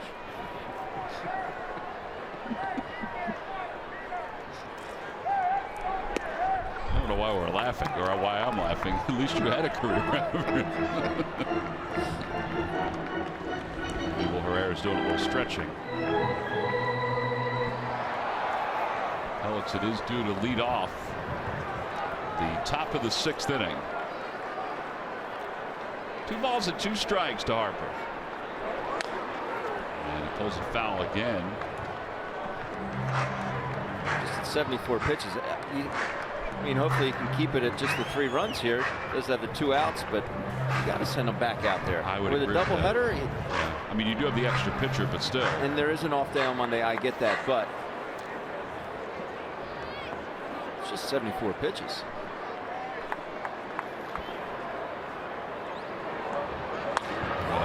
Center field, Altair will make the grab. But a 2-run home run by Trey Turner has inched the Nationals to a 3-0 lead as we move to the top of the 6th.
Holding on to the honor for a 2nd straight week. Aaron has been tearing the cover off the ball since the start of May. Through the first 11 days of the month, he was smacking the ball around at a clip of .433. That was carrying a slugging percentage over 1,000. Through his first 8 games of the month, Altair had 13 hits, equaling his total for the entire month of April.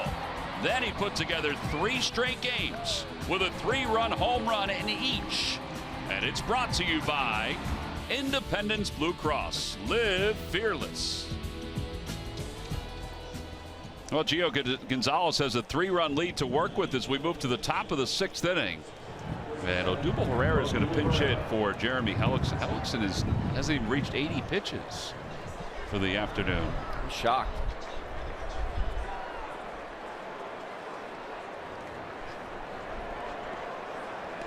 So Odubel will bat, hitting .252. I think this is just because of a lack of offense, trying to get some more offense going. Well, there's a start. A base hit to right center field for Herrera. Well, they told Jeremy Hellickson he was done when he went into the dugout.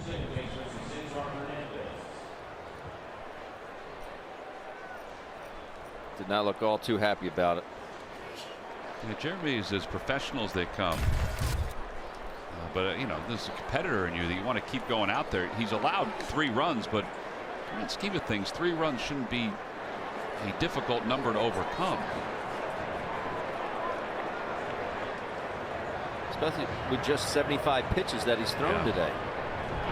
Cesar Hernandez takes a strike, and it's 0-1. The Phillies have added Ben Lively to the roster for this doubleheader. But Velasquez going in game 2, and he hasn't always gone deep in games. There's a tapper over the mound. Murphy will throw out Hernandez, and now they'll get Odubel. That's the 3rd double play of the afternoon. So 4-3-6. I think if Odubel kept on going, he might have been able to get past Murphy on this. No, I don't know. Yeah, there's not much you can do with that. No. The key is to try to force that throw, and then you hopefully beat the throw back to second. But there's nothing you could do. 3 double plays.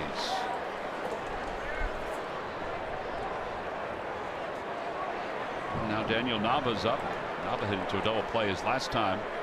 So he's 0 for 1.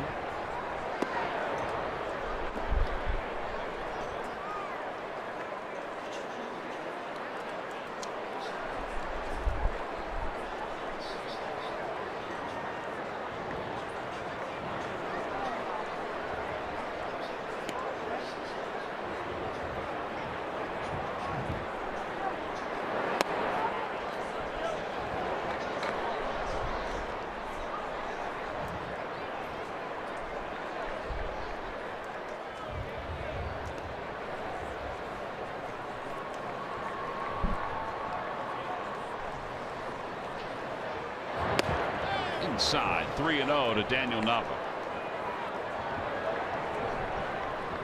There's been a ton of 3-0 counts today. A ton. 3-0, 2-0.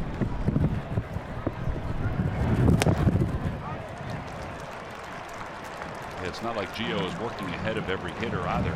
He's at 95 pitches right now. 3 balls and 1 strike to Nava.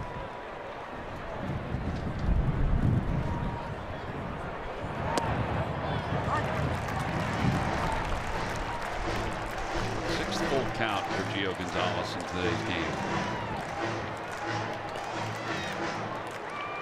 And the split's not great. 53-43. And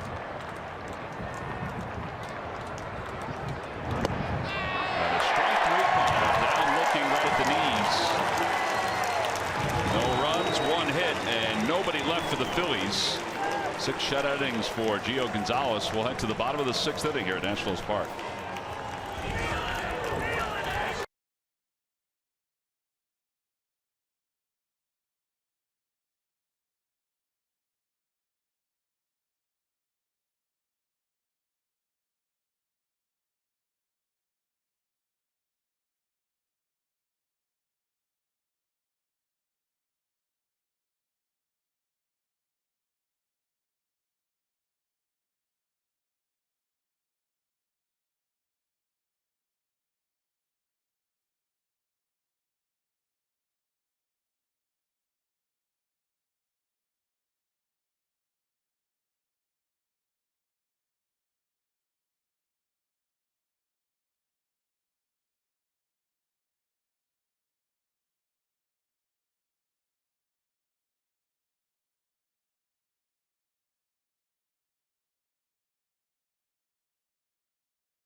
Time now for our GMC Precision Plays of the game. 3 double plays rolled by Gio Gonzalez. It's really helped him out. It truly is a pitcher's best friend. Gio not on top of his game today, but able to induce these double plays. 3 today. 1 off the bat of Daniel Nava, 1 off the bat of Tommy Joseph, and this one off the bat of Cesar Hernandez. It's amazing how that can get you out of an inning. But 3 times thus far for the Phillies. They are your GMC Precision plays of the game. All right, so the Phillies go to their bullpen, and Joely Rodriguez, the first one out of the pen. Well, he comes into this ball game, his second appearance, 1-1 with a 4.50 ERA. The Phillies bullpen has an ERA of 4.31 in the month of May. Part of their issue has been the walks that they've issued. They've allowed 26 walks in 39 2/3 innings here in May. That's just, that's a lot of extra base runners. So Pete rolled the dice, brought Odubel Herrera up to pinch hit, and Odubel got the hit. And now he goes to the bullpen with Anthony Rendon, Daniel Murphy, and Adam Lind due up for the Nationals.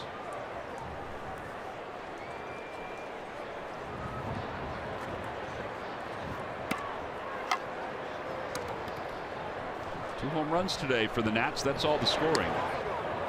Solo shot by Harper, a 2-run shot by Trey Turner. Maybe Pete looked at the number of hard hit balls that Hellickson gave up, even the outs. Maybe that's part of it too. And his thought is keep it at 3 runs.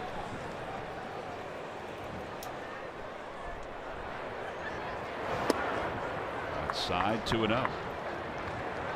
There were some hard hit balls, but still were outs. Right. And just 75 pitches. I was very surprised to see Helly come out of that game.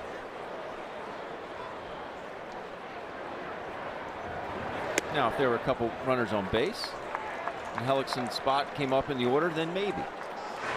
But to lead off, it did work out. Odubel got the hit, but you need to string a few together.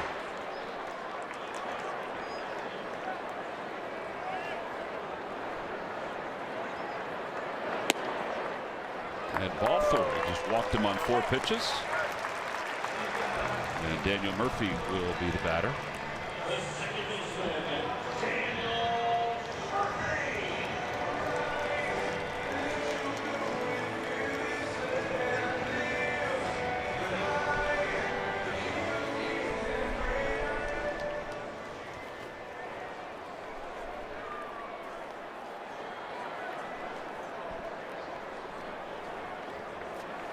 He is popped out and lined out.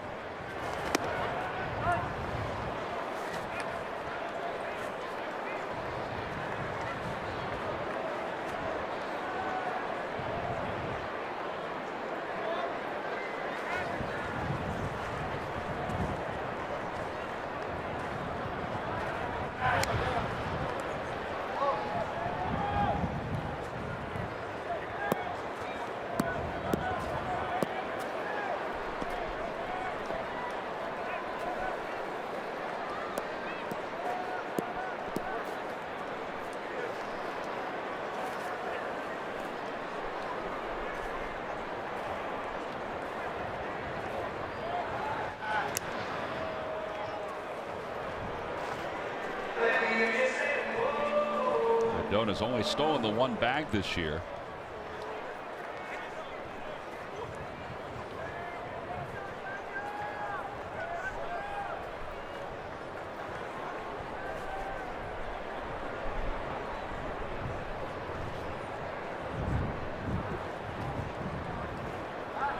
I just feel like something's up with the Nationals because 3 straight throwovers. Like they're not going to hit with your 5-hole hitter in an 0-1 count.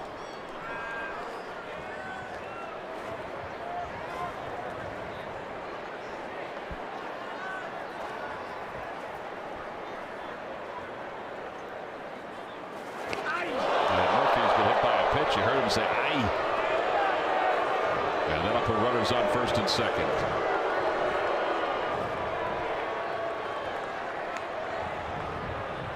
2 on now, and Adam Lind is coming up.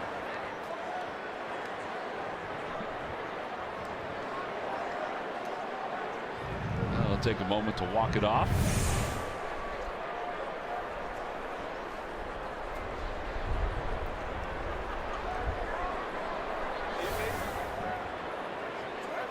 Cameron set up inside. The ball just kept running in on Murphy.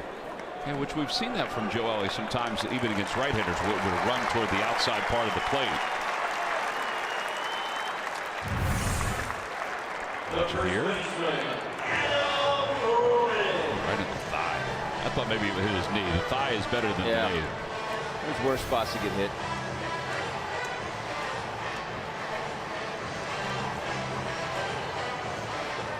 All right, so 2 on with nobody out.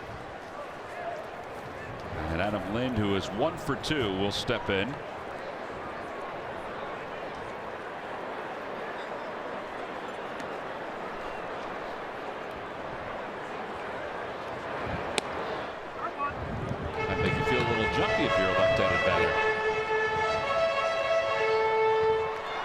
The Phillies have hit into 3 double plays today that we just discussed. Perfect opportunity for the Nats to hit into 1 right now.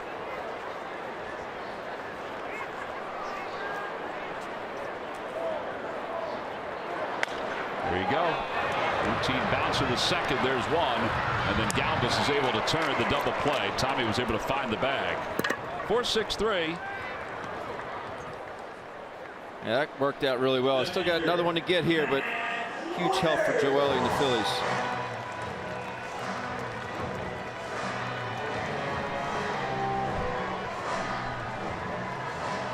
Weeder's first at bat from the right side today.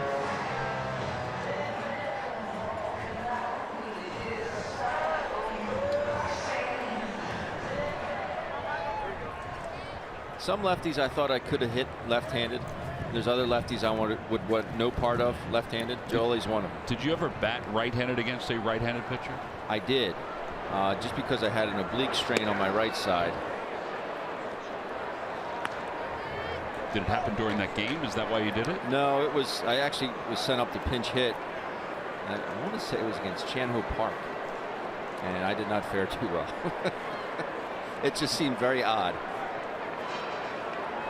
1 ball and no strikes to Wieters with a runner at third. 2 outs here in the bottom of the 6th. And Wieters lips it into the air to shallow center field. Aaron Altair comes running in. And Joel is able to work out of the jam here in the 6th inning. No runs, no hits, 1 man left. To the 7th we go. Phillies down 3-0.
Time now for your Delaware Valley Honda Dealers game summary, where the Phils trail at 3-0.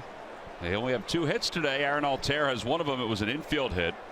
The other base hit was Odubel Herrera's pinch hit single. Other than that, Gio Gonzalez has induced 3 double plays. And the Nats have hit 2 home runs. And Aaron Altair will begin the 7th inning. He takes a strike 0-1. As you mentioned, the Phillies have had base runners, but these innings have really been stress-free for Gio. I think the only one that was stressful was the first, and it was only because of the number of pitches that he threw. Yeah.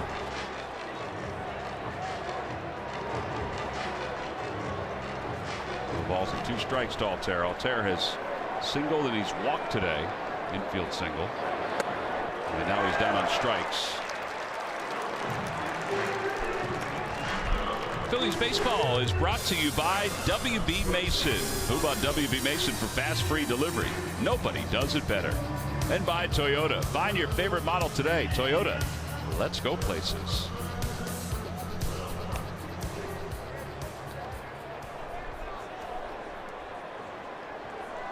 Well, now with 1 out, Tommy Joseph is the hitter, and he takes a strike 0-1. Tommy has struck out. He's also hit into one of those double plays.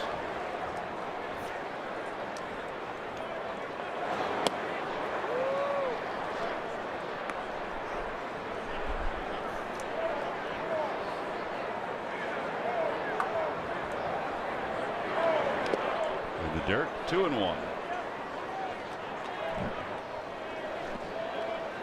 Matt Albert starts to warm up in the bullpen for the Nationals.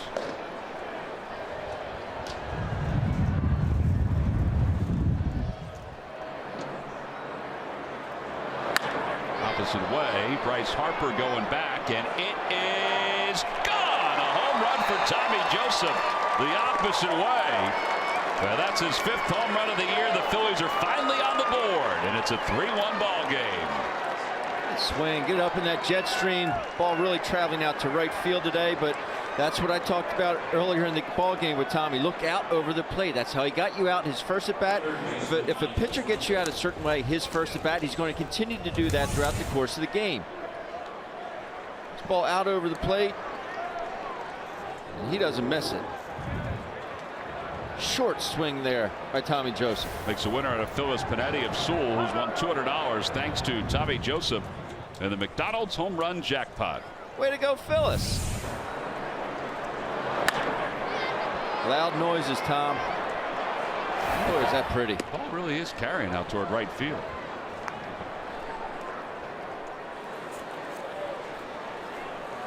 Well, for Tommy, that's his 5th home run of the year.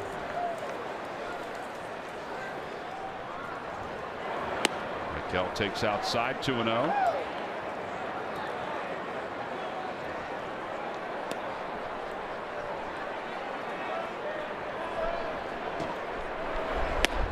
Three balls and no strikes.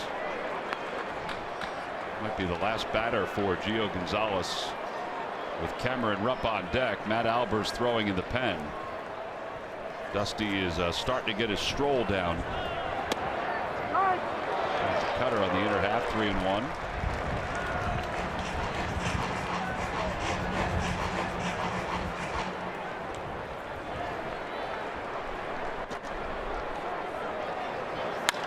Out toward right field, and this one not as deep. Playable for Harper. 2 outs. It's almost time for the NBA draft lottery. Will the Sixers land that #1 pick? Live stream all the action Tuesday on CSNPhilly.com and the CSN Philly Facebook page. Then don't miss a special Sportsnet Central 10 on air online. CSN has you covered.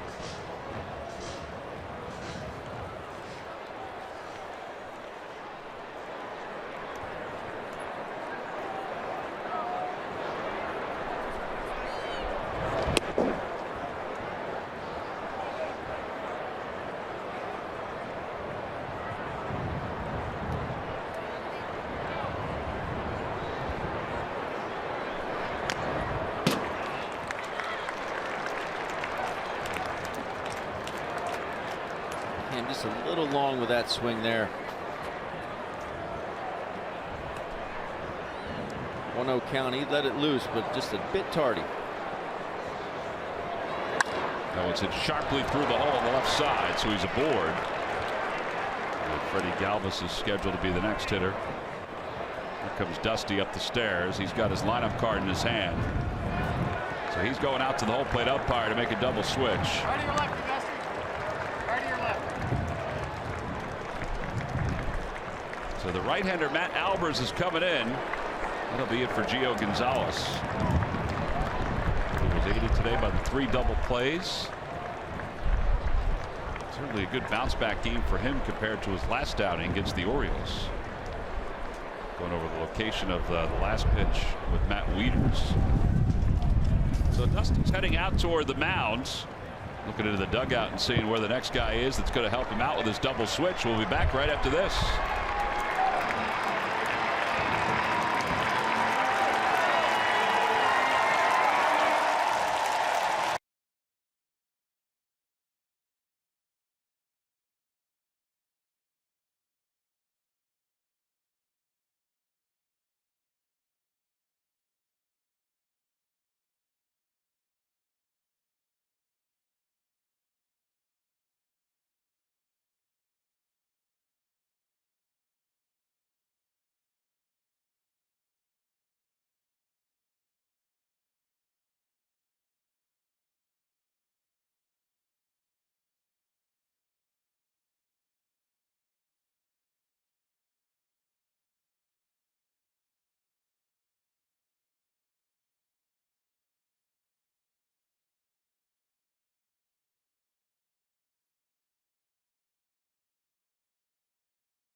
weekend home games here in the 2017 season.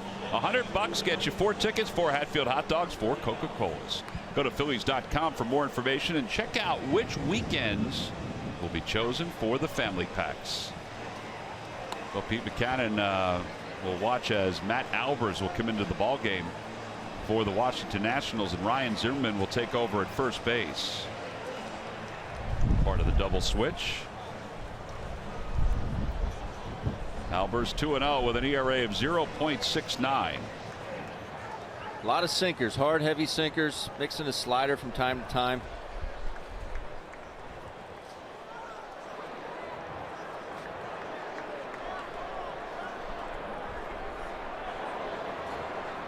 All right, so Galvis will bat with Cameron Rupp over at first base. That one's hit softly out to second, right off the end of the bat. Side is retired. A run does score in the home run. Time to stretch here in Washington. Game 1 of this day-night doubleheader, and that's up by 2.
Out there, get a chance to enjoy not only here in the D.C. area at a baseball game, but also back home in the Delaware Valley.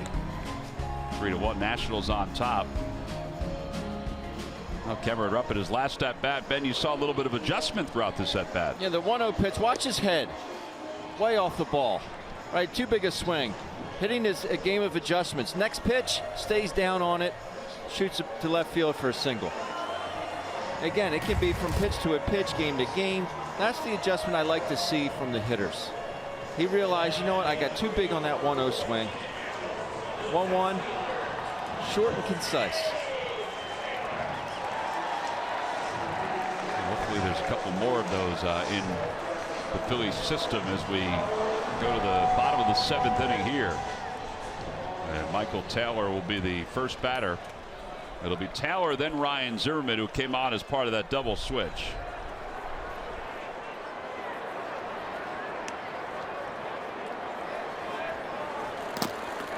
Taylor takes the first pitch outside.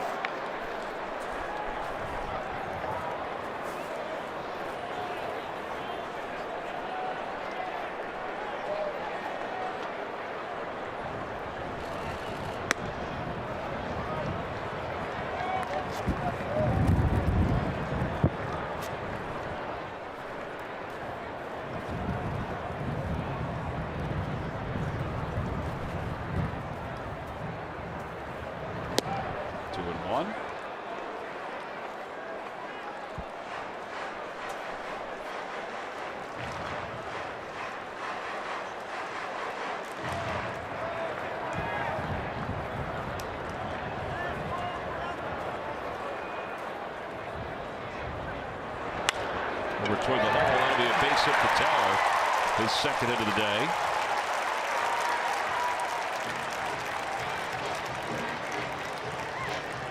Time now for the Jeep Stuff the Fans Trivia Quiz answer. All right, here we go. Who holds the single season record for most strikeouts in the Nationals franchise history? I'm going to go with the man that's starting. Strikeouts. Actually, I'm going to take that back. I'm going to go with Pedro Martinez. Pedro Martinez is correct. Back in 1997 with 305. And Zimmerman swings at the first pitch, pops it toward shallow right field. Sneaking in is Daniel Nava, makes the catch, one out. It's either going to go Strasburg or Scherzer. And I'm thinking, oh, I remember Pedro.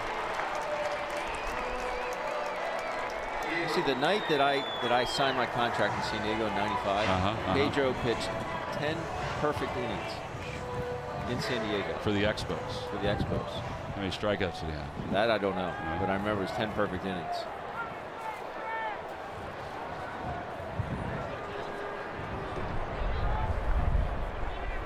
Here's Trey Turner. Turner homered his last time up. Right now, that's the difference in the game. The 2-run shot.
Step by Joe Elliott. It's outside, 2-1.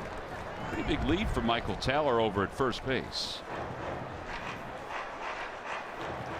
Joe Elliott very quick to the plate there, but you have to make sure you're not too quick. You get too quick with your stride foot, then you're not giving your arm a chance to catch up.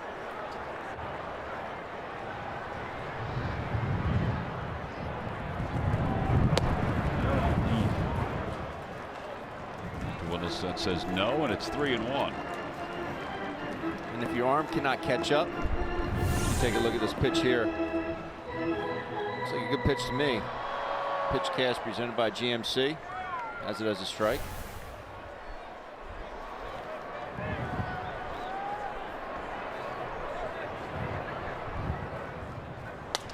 Ground ball to second base. That should be 2. There's 1. And 2 as Galvis sweeps across the second base bag. 4-6-3. Back-to-back innings for Joely Rodriguez. Getting a double play to help his cause. We move to the 8th. Phil's down by 2.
Baseball is brought to you by your Delaware Valley Honda dealers. Hurry your local Del Val Honda dealer. Visit DelValHondaDealers.com.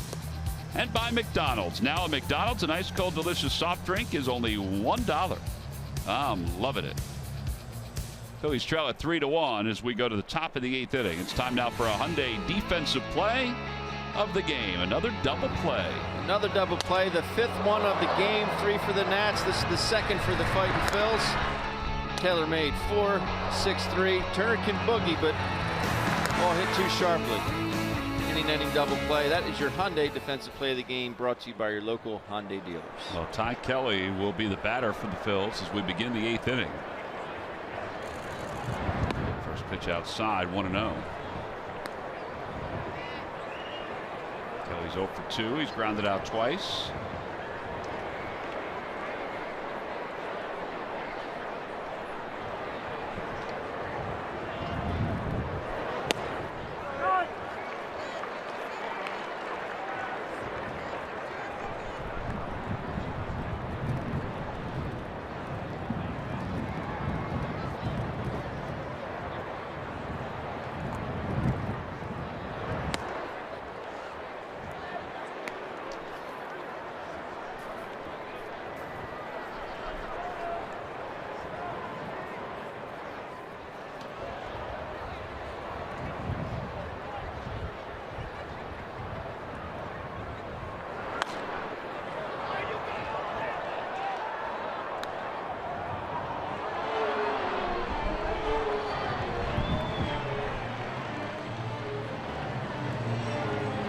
Garcia up and throwing again in the bullpen.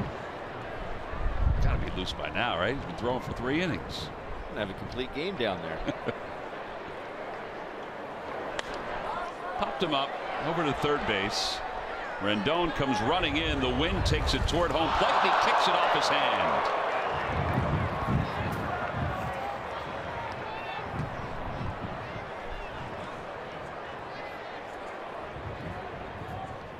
Got his throwing hand in there. So that's the 2nd error on a pop foul for the Nationals. Wind is wreaking havoc today. Right off his pinky, right off his left knee.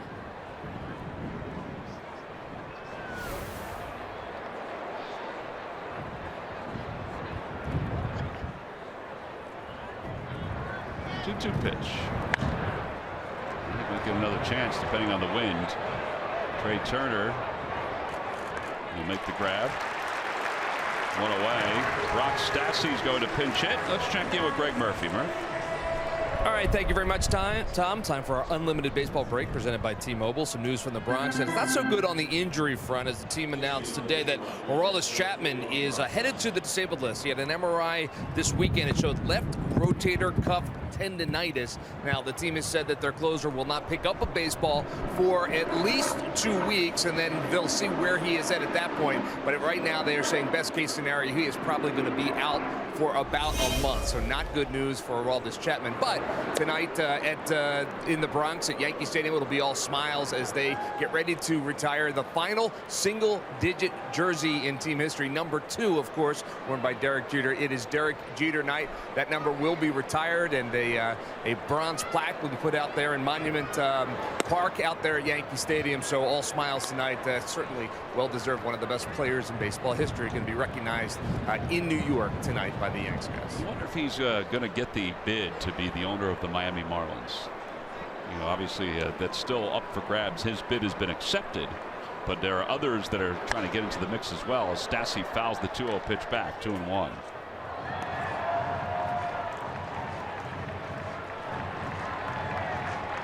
Certainly a great honor for Derek Jeter. They're going to have to build a bigger Monument Park, though. They keep adding. Incredible. 2-1 to Stassi. Stassi hitting 182.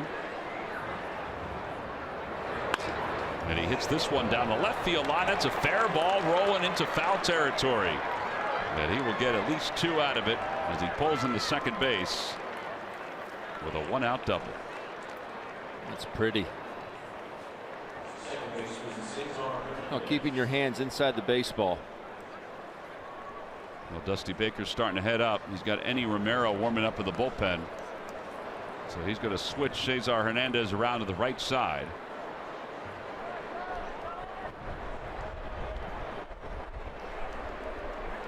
Dusty hasn't signaled just yet, and there is the signal to the pen. So pitching change here at Nationals Park. And that's on top, 3-1.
Sunday, June 4th, when the Phillies take on the San Francisco Giants. It's a 1:35 first pitch, and all kids 14 and under.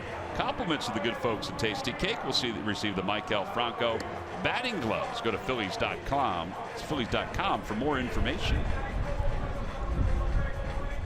Well, Phillies trail at 3-1. They bring the tying run to the plate. Cesar Hernandez will bat right-handed against Enny Romero, the wild lefty for the Nationals. He's had a lot of good outings. He's had a lot of bad outings as well. 17 strikeouts in 16 innings of work.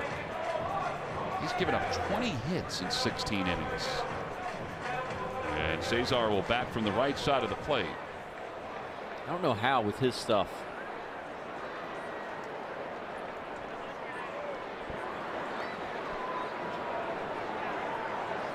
Cesar today is 0 for 2. Swings through the first pitch.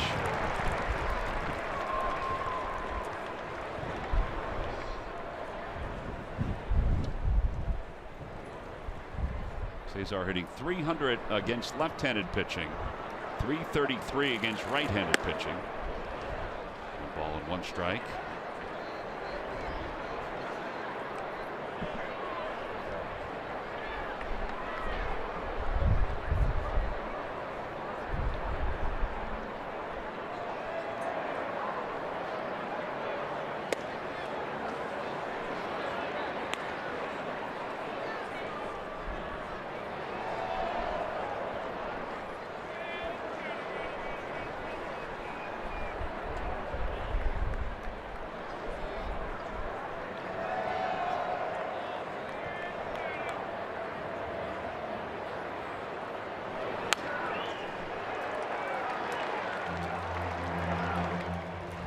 Benoit now warming up in the pen, so Garcia sits down.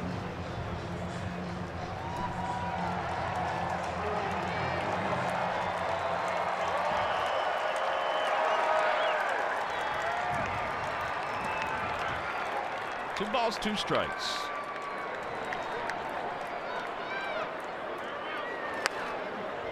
And he fouls it off to the right into the second deck. Coda Glover, meanwhile, is warming up for the Nationals.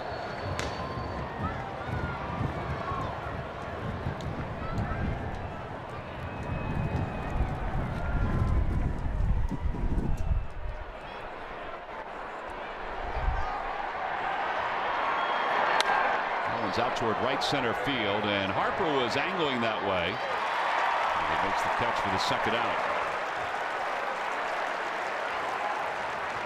Well, how about the velocity on that throw in from right field. Accurate too. He definitely got something behind it.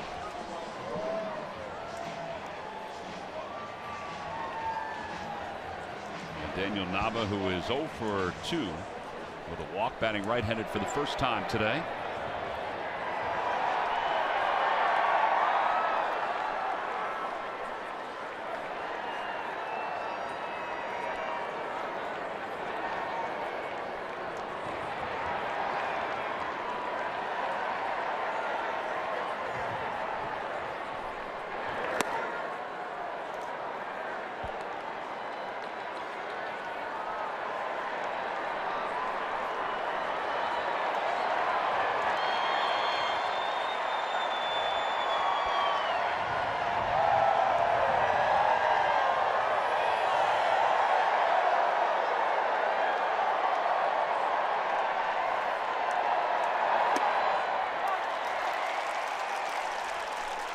A reminder, game 2 is coming up at 7 o'clock on CSN.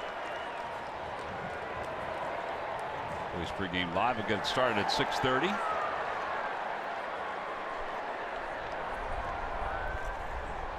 One ball and 1 strike to Nava. One swing of the bat. The Phils are even here. That one's over to shortstop, backhanded by Turner. He jumps and throws in time to get Daniel Nava. That's a fantastic defensive play by Trey Turner. Nice play. That's also knowing your runner. Knowing he doesn't have a ton of time. Nava runs pretty good, but jumps in the air a la Derek Jeter. You were just talking about, Tom. He goes in the hole. Jump spin. Nice play right there. We're into the bottom of the 8th.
The Phillies take on the San Francisco Giants. Join us as the Avett Brothers will perform a free post-game concert. Your game ticket is your concert ticket. No additional purchase necessary.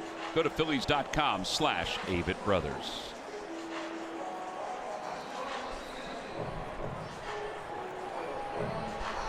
So we move to the bottom half of the 8th inning on a beautiful Mother's Day afternoon. Second game is coming up a little later on. But first, the Phils trying to come from behind here to take game 1. Joaquin Benoit, the new pitcher, facing Brian Goodwin. And it's outside, 1 ball and no strikes. Benoit 0-2, a 5.40 ERA. Joely Rodriguez throws 2 scoreless.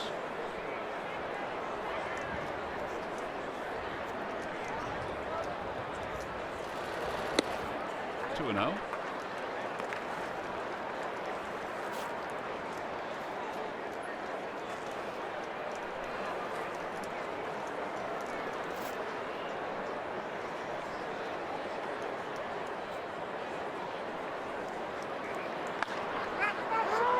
him up towards shortstop. Freddie Galvis is there. One-handed grab for the first out. Every time the Phillies retire, the opposition 1, 2, 3. Comcast will make a contribution to Phillies charities. Phillies baseball is brought to you by Xfinity. Xfinity X1 will change the way you experience TV. So Bryce Harper is now the hitter.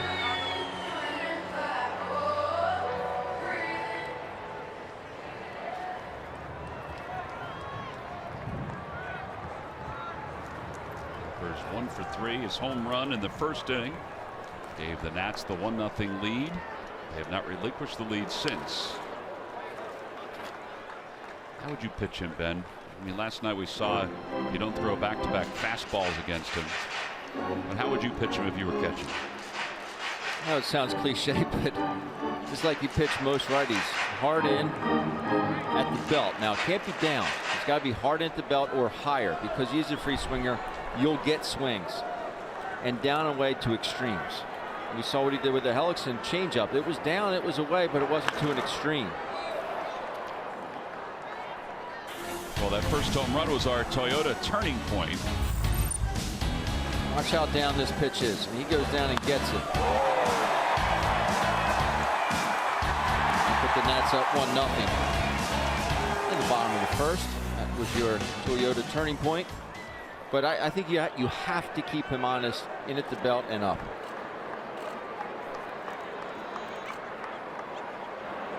That one's back toward the middle. Throwing a changeup.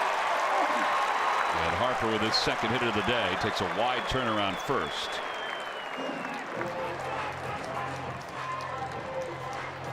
And it brings Anthony Rendon to the plate.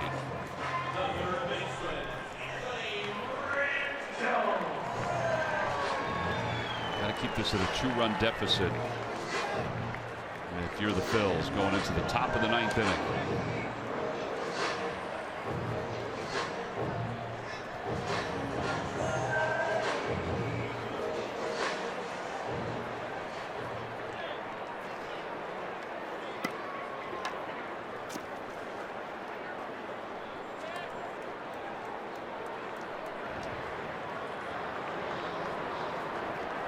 Benoit steps off to try to keep Harper close. He'll run.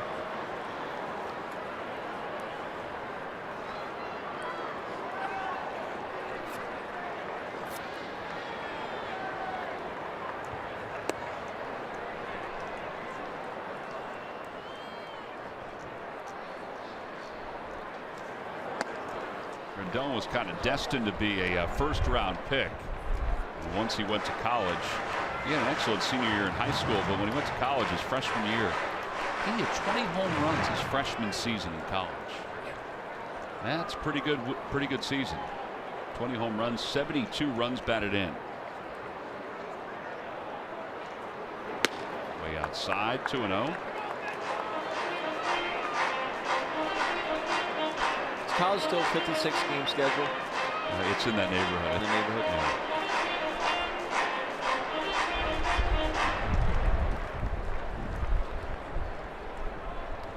Sixth player taken overall by the Nationals. 2 balls and no strikes.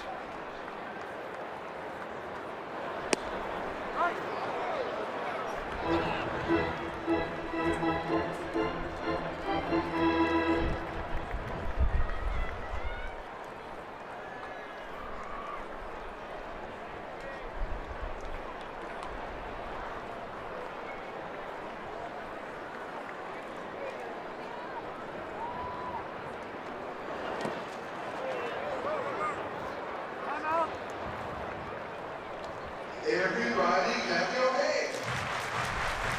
A little trouble with his command in this at bat.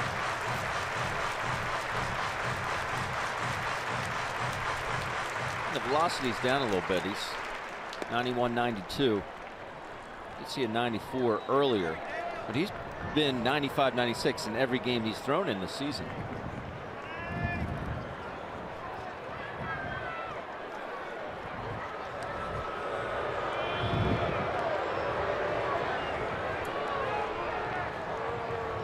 I don't know what that accomplishes. That move over to first Yeah. there. Gives you a little glimpse in his shot putting abilities. I never understood why pitchers did that. Sometimes I wonder if they're annoyed that they have to do it, because a lot of times it's called from the bench, so they just lob it over. I think that could cause more problems than anything else. Yeah.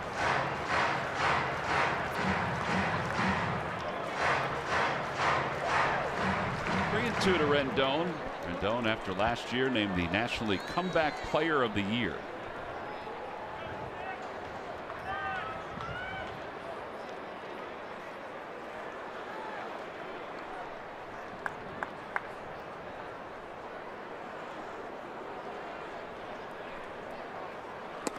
And ball four. Runners on first and second. Another pitch at 92. I don't know if he feels 100% today. And I know velocity isn't everything, but It's sometimes an indicator. yeah. He pitched a perfect inning last night. Perfect 8th inning.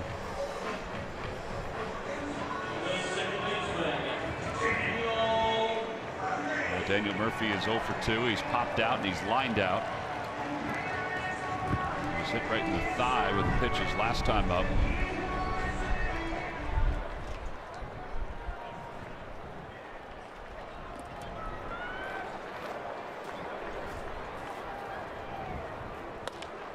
He reaches out and just pops this one off to the left side. Infield fly rule has been called. And Freddie Galvis will put it away for the second out. That's kind of an odd swing by Daniel Murphy.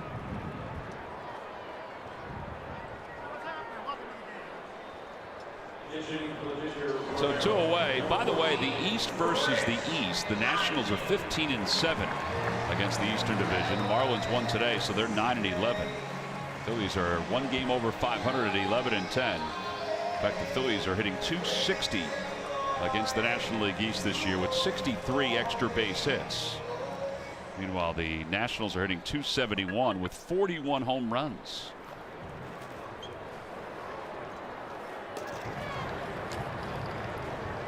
Got to beat your division if you're going to win the division. Chris Heisey will pinch hit.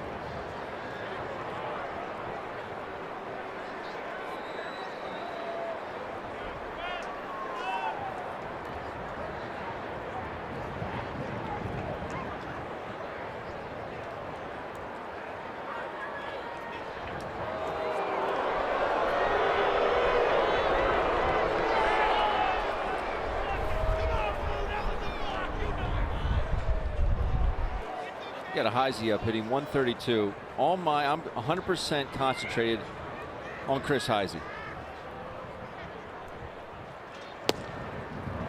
You want to steal second and third, have at it. But the guy that's hitting 132, on base percentage of 195, slugging 237. I'm going after Chris Heisey. Yeah, this has been a down year for Heisey. Last night he tried to bunt, but he popped up to the chest protector of Cameron Rupp.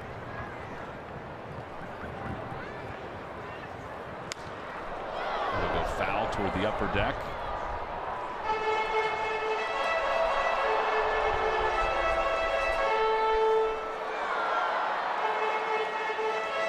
One ball, one strike.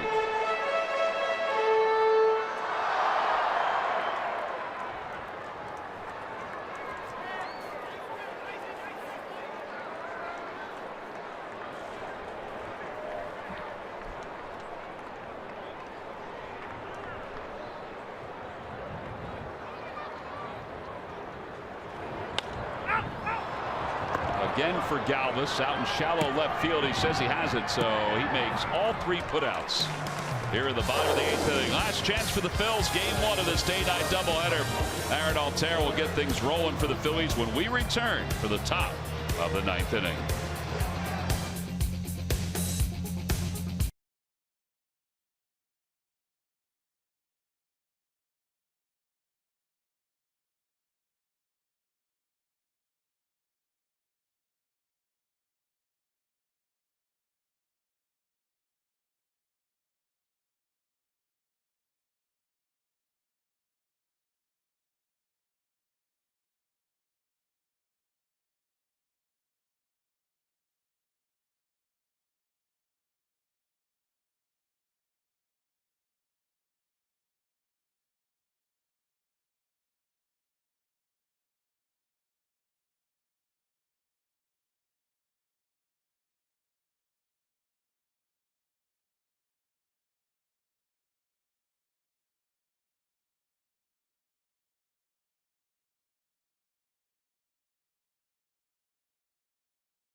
Mason deliveries of the game. It's been the long ball that's been the factor in today's game. And it's really been the long ball that's hurt the Phillies this season.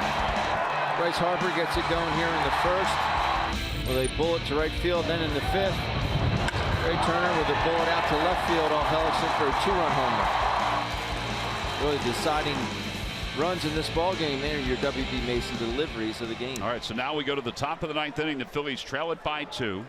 And they will face Sean Kelly, the closer for the Washington Nationals.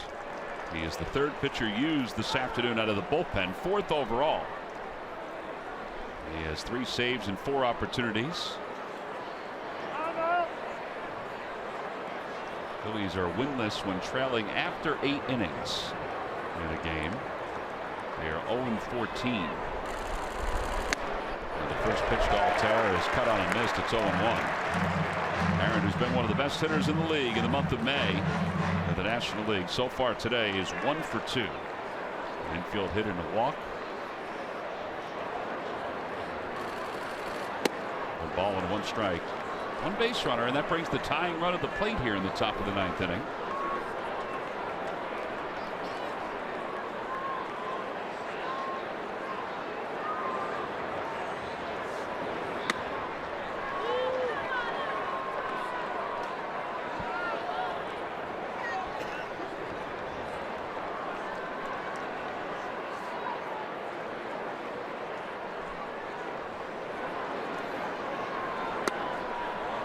Balls, 1 strike. I have a lot of confidence in that slider. Throw it 2-1. It's swirling up too. Yeah, I mean, so now you're 3-1. Everyone knows what you're going to throw. It's still effective. 92 on that heater.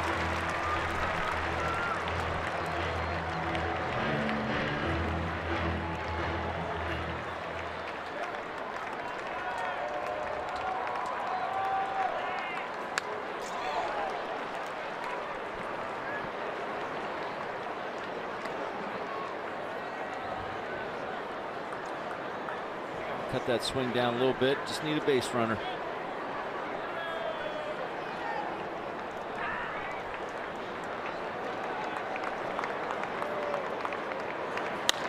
That one's hit well out to left field. On the run is Goodwin. It is gone into the bullpen. A good way to start the 9th inning for Aaron Altera. A solo shot, and it's now a 3-2 ball game. I'd say he cut it down a little bit. Sure did. All we needed was a base runner, but I'll take the homer. 8th home run of the year for Aaron Altera. It's a good swing, but I didn't know if it was going to get out. It didn't sound real crisp off the bat. But the result, we'll take it. Boy, that split the plate. Looks like he got it just a little bit off the end.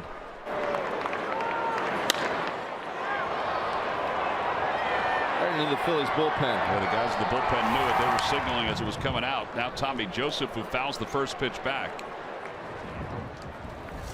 So 2 solo home runs today for the Phils. One by Altera, the other one by Tommy Joseph. 1-1 to Tommy. Inside, 1 ball, 1 strike. They will clear out the stadium after this one is over. And get it ready for 7:05 first pitch, game number 2.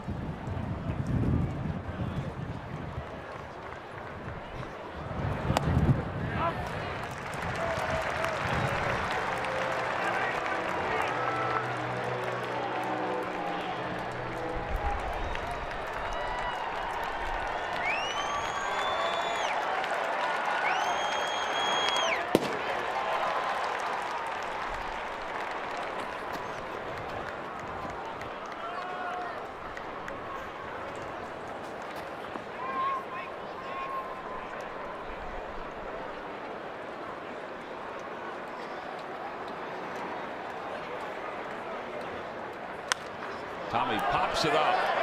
Wieters tosses the mask aside. There's 1 out. Now Mike Delfranco is due up. After the ball game, stay tuned for Phillies postgame live presented by Cure Auto Insurance. Guys will get you caught up on what's going on around baseball, but also run down the highlights of this game. Marshall Harris, Ricky Metallico, they're standing by. Short outing for Jeremy Hellickson today. A lot of hard hit baseballs. Also get you ready for game number 2.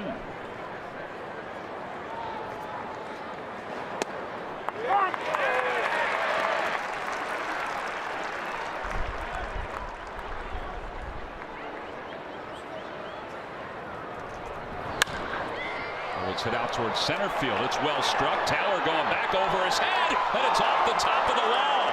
Michael's got to hustle to get to second base, and he will. He's there standing.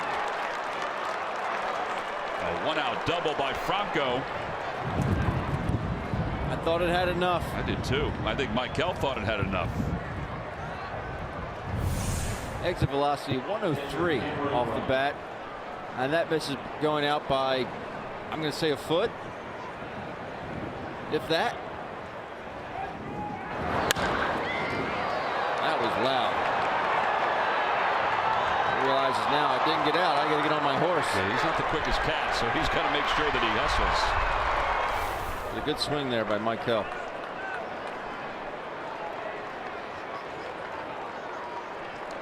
Cameron Rupp is 1 for 3. He singled his last time up. Tying runners at second base. Ball, no strikes.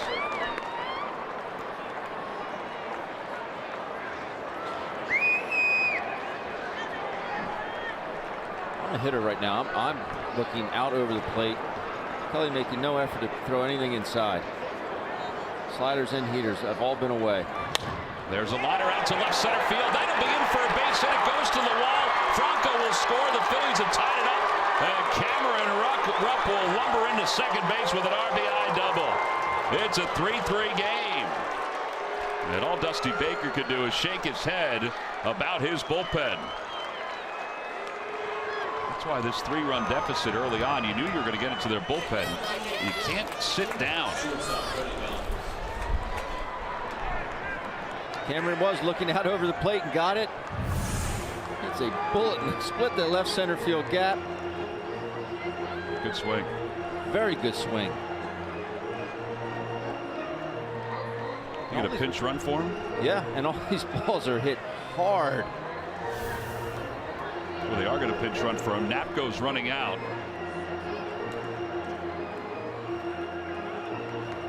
A little quicker catcher.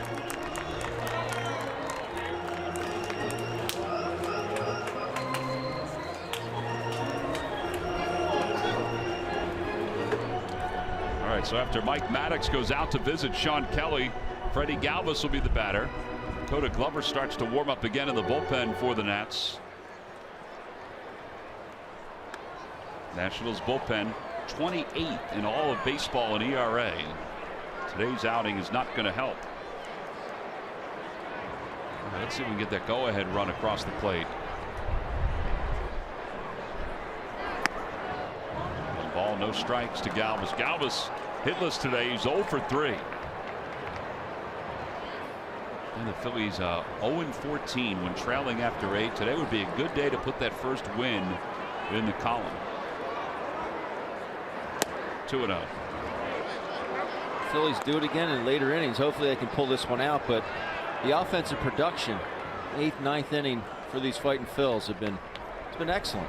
There's Neris warming up in the pen.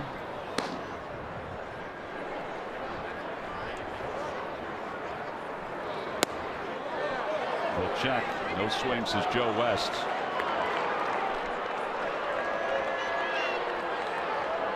Guy Kelly's on deck.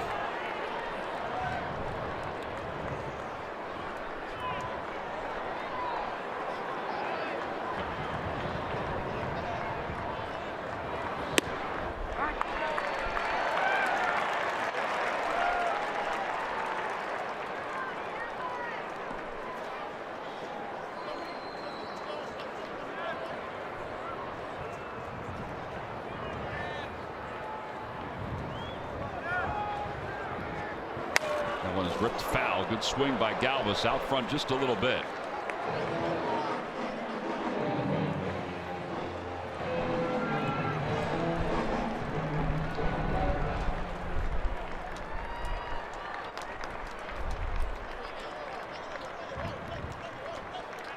home run of this inning. The 6th, 9th inning home run for the Phillies this year.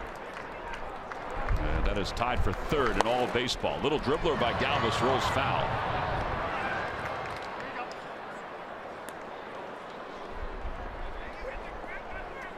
The 2 runs the Phillies have scored in this inning give them 12 9th inning runs on the year, which puts them 13th in baseball.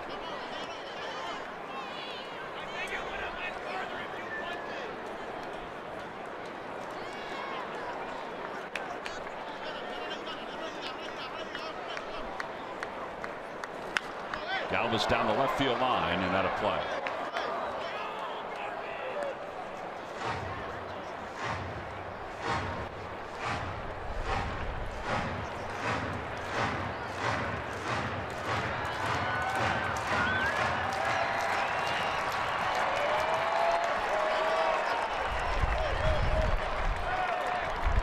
Get him right here, Freddie. Outside, ball 4, and that'll put runners on 1st and 2nd. Kelly will bat. And Dusty Baker's coming out. That's going to be it for him. And Dusty's going to go back to the bullpen for Coda Glover. So after giving up the 2 runs in the inning for allowing the Phillies to tie it, Dusty Baker will now go to Coda Glover instead of Sean Kelly to try to get the last couple outs. A lot of cheers earlier for Gio Gonzalez. Not the same reaction for Sean Kelly as he leaves the mound here in D.C.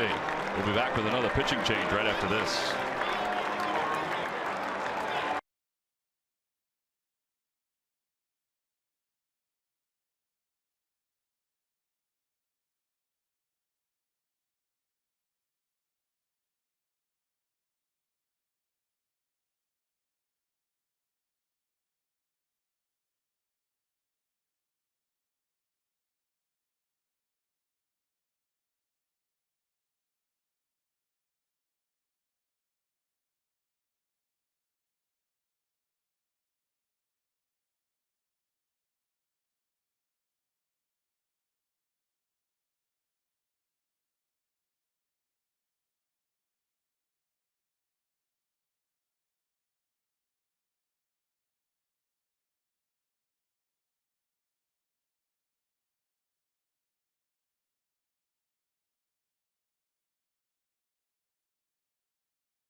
The top of the 9th inning, the Phils have climbed back.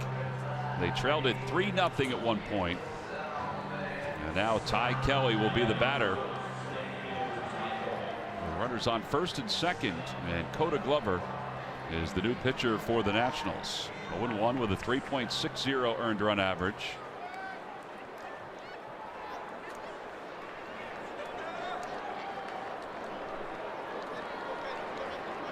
Kelly is 0 for 3. Inside 1-0.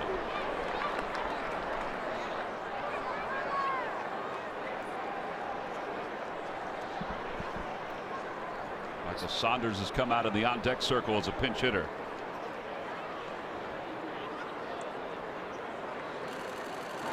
What amazes me about Ty Kelly is not having watched a ton of the bats, but there is 0 hand movement.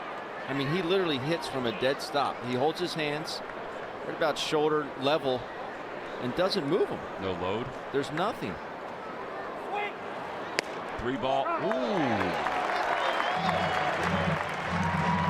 Thinking Hunter Wendelstedt, man, don't give him that one. 2 balls and 1 strike. Take a look at it. It's above the zone. And a pulled shot into right field, a base hit. Rounding third, heading for home is Knapp. The throw by Harper is up the line, and the Phillies take the lead.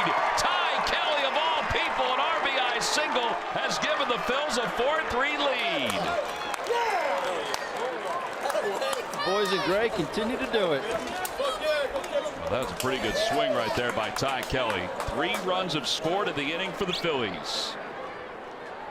No hand movement. He's quick to the baseball.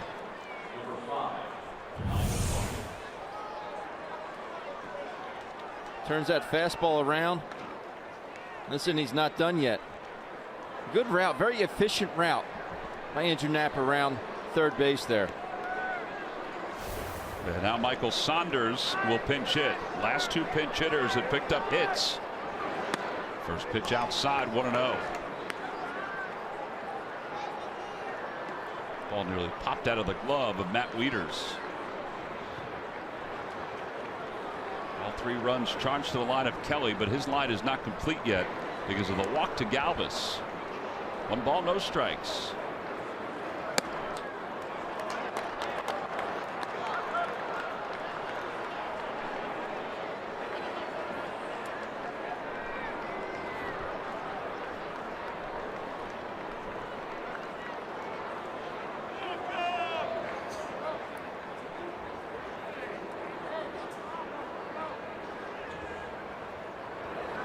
Broken bat looper out to right center field. Harper on the run, and he'll give way to Taylor. And there are 2 outs.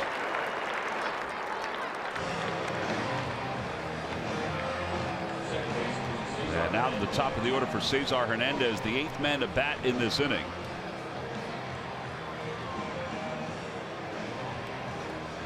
The big run out there.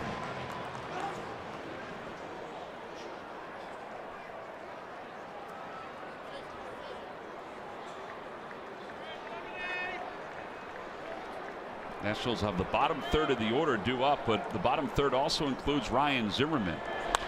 Ground ball toward the middle. Murphy dives. He's got it. Throws toward third. And Galvis is still there. It'll be an infield hit. And the bases are now loaded. Excellent play by Daniel Murphy. Cesar will take the hit, but that's exactly what you tell your infielders to do with 2 outs. Knock it down. I don't care what you do. Knock it down. Keep that ball in the infield. Ball gets through. It's for sure another run for the Phillies. Very nice play by Daniel Murphy.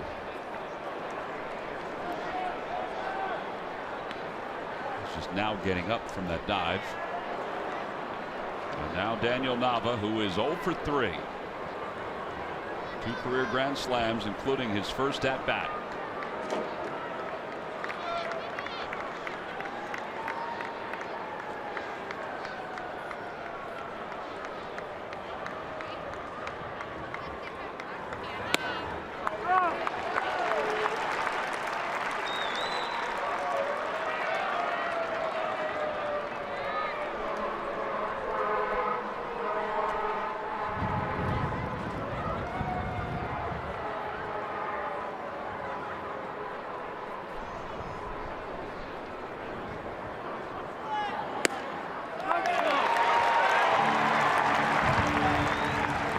Agree with that one either.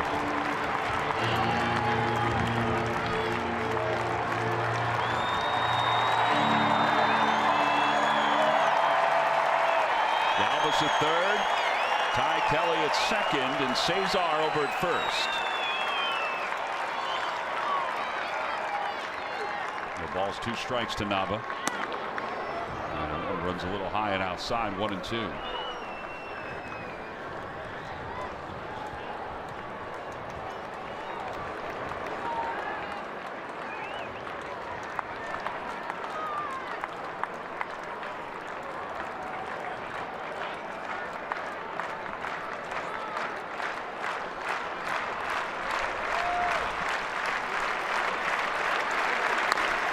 First base, Zimmerman waits for it, takes it to the bag, signs retired, but the damage is done. 9 men come to the plate in the inning. It all begins with Aaron Altair, home run into the bullpen in left center field. That brought the Phillies to within 1, and then Cameron Rupp's double to left center field tied the game up at 3. And then Ty Kelly, getting a chance to start today, pulls one through the hole on the right side, gives the Phils the lead. They lead it by 1 as we go to the bottom of the 9th here in D.C.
The Phils have come back to take the lead. They lead it 4-3.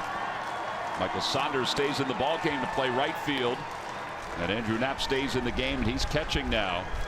And they'll give the baseball to Hector Neris, who at one point during the course of this season, even last year, he was as good as you will find in all of baseball. He's had a little trouble with his split recently, and he's trying to pick up the save. It would be his first save since the 27th of April. He's had some problems with that split, but I think it's getting back to the point where it's more consistent, more swings and misses. Well, he will face Matt Wieters, Michael Taylor, and Ryan Zimmerman here in the bottom of the 9th inning. Wieters is 0 for 3. And the first pitch is lined to right field, a base hit. You might see a pinch runner for Wieters. Maybe Lopes looking in the dugout. Here comes Defoe. And Defoe will indeed pinch run. And now Michael Taylor. I think Taylor's up there to sacrifice. But we will see. Home game, bottom of the 9th inning. You do have Zimmerman on deck.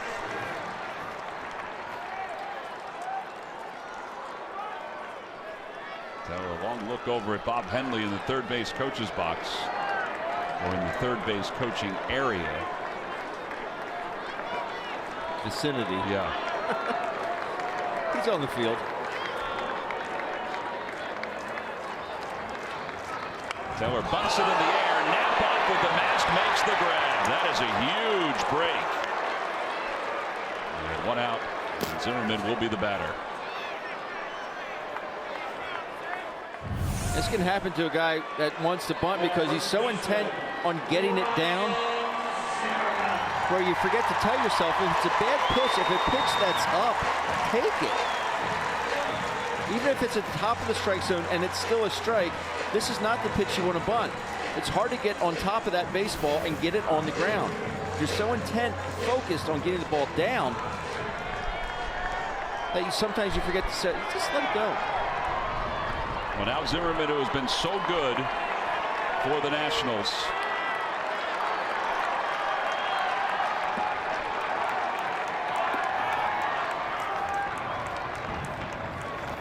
And a fastball at the knees, 0-1. Be careful with those fastballs in that spot.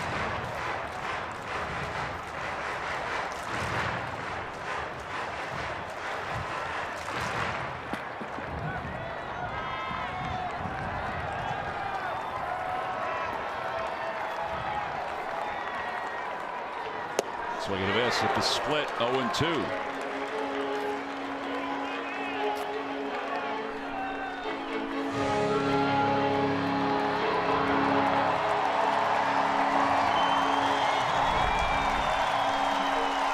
Ryan Zimmerman has hit into 102 double plays since the 2010 season. The 0-2 pitch coming from Hector Neris. A little high. Got to get on top of that split. The problem has been that he hasn't been on top of it. It's been sailing somewhat. They feel like his angle is off. Instead of going over, he's sort of down 3/4. Yeah, and the 3/4 creates more of an east to west as opposed to a north to south. With the splitter, you want depth in that splitter.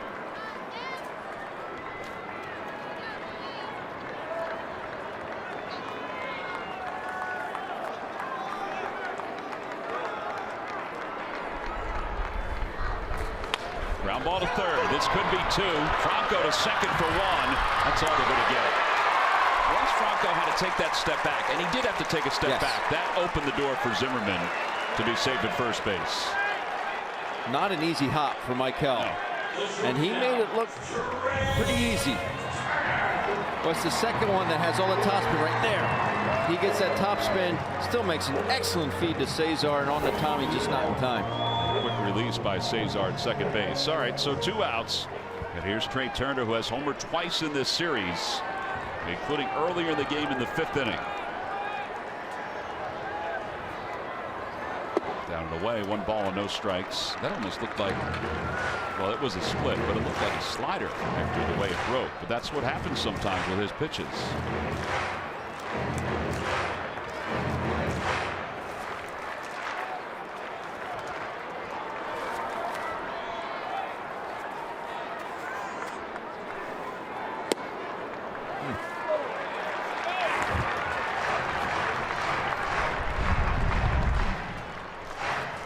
That's been a little free with that outside corner. Not right there, though.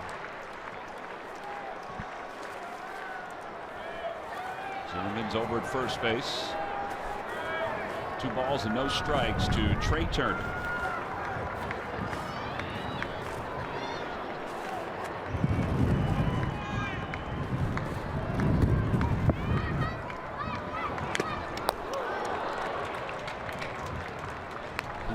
On that heater, Hector.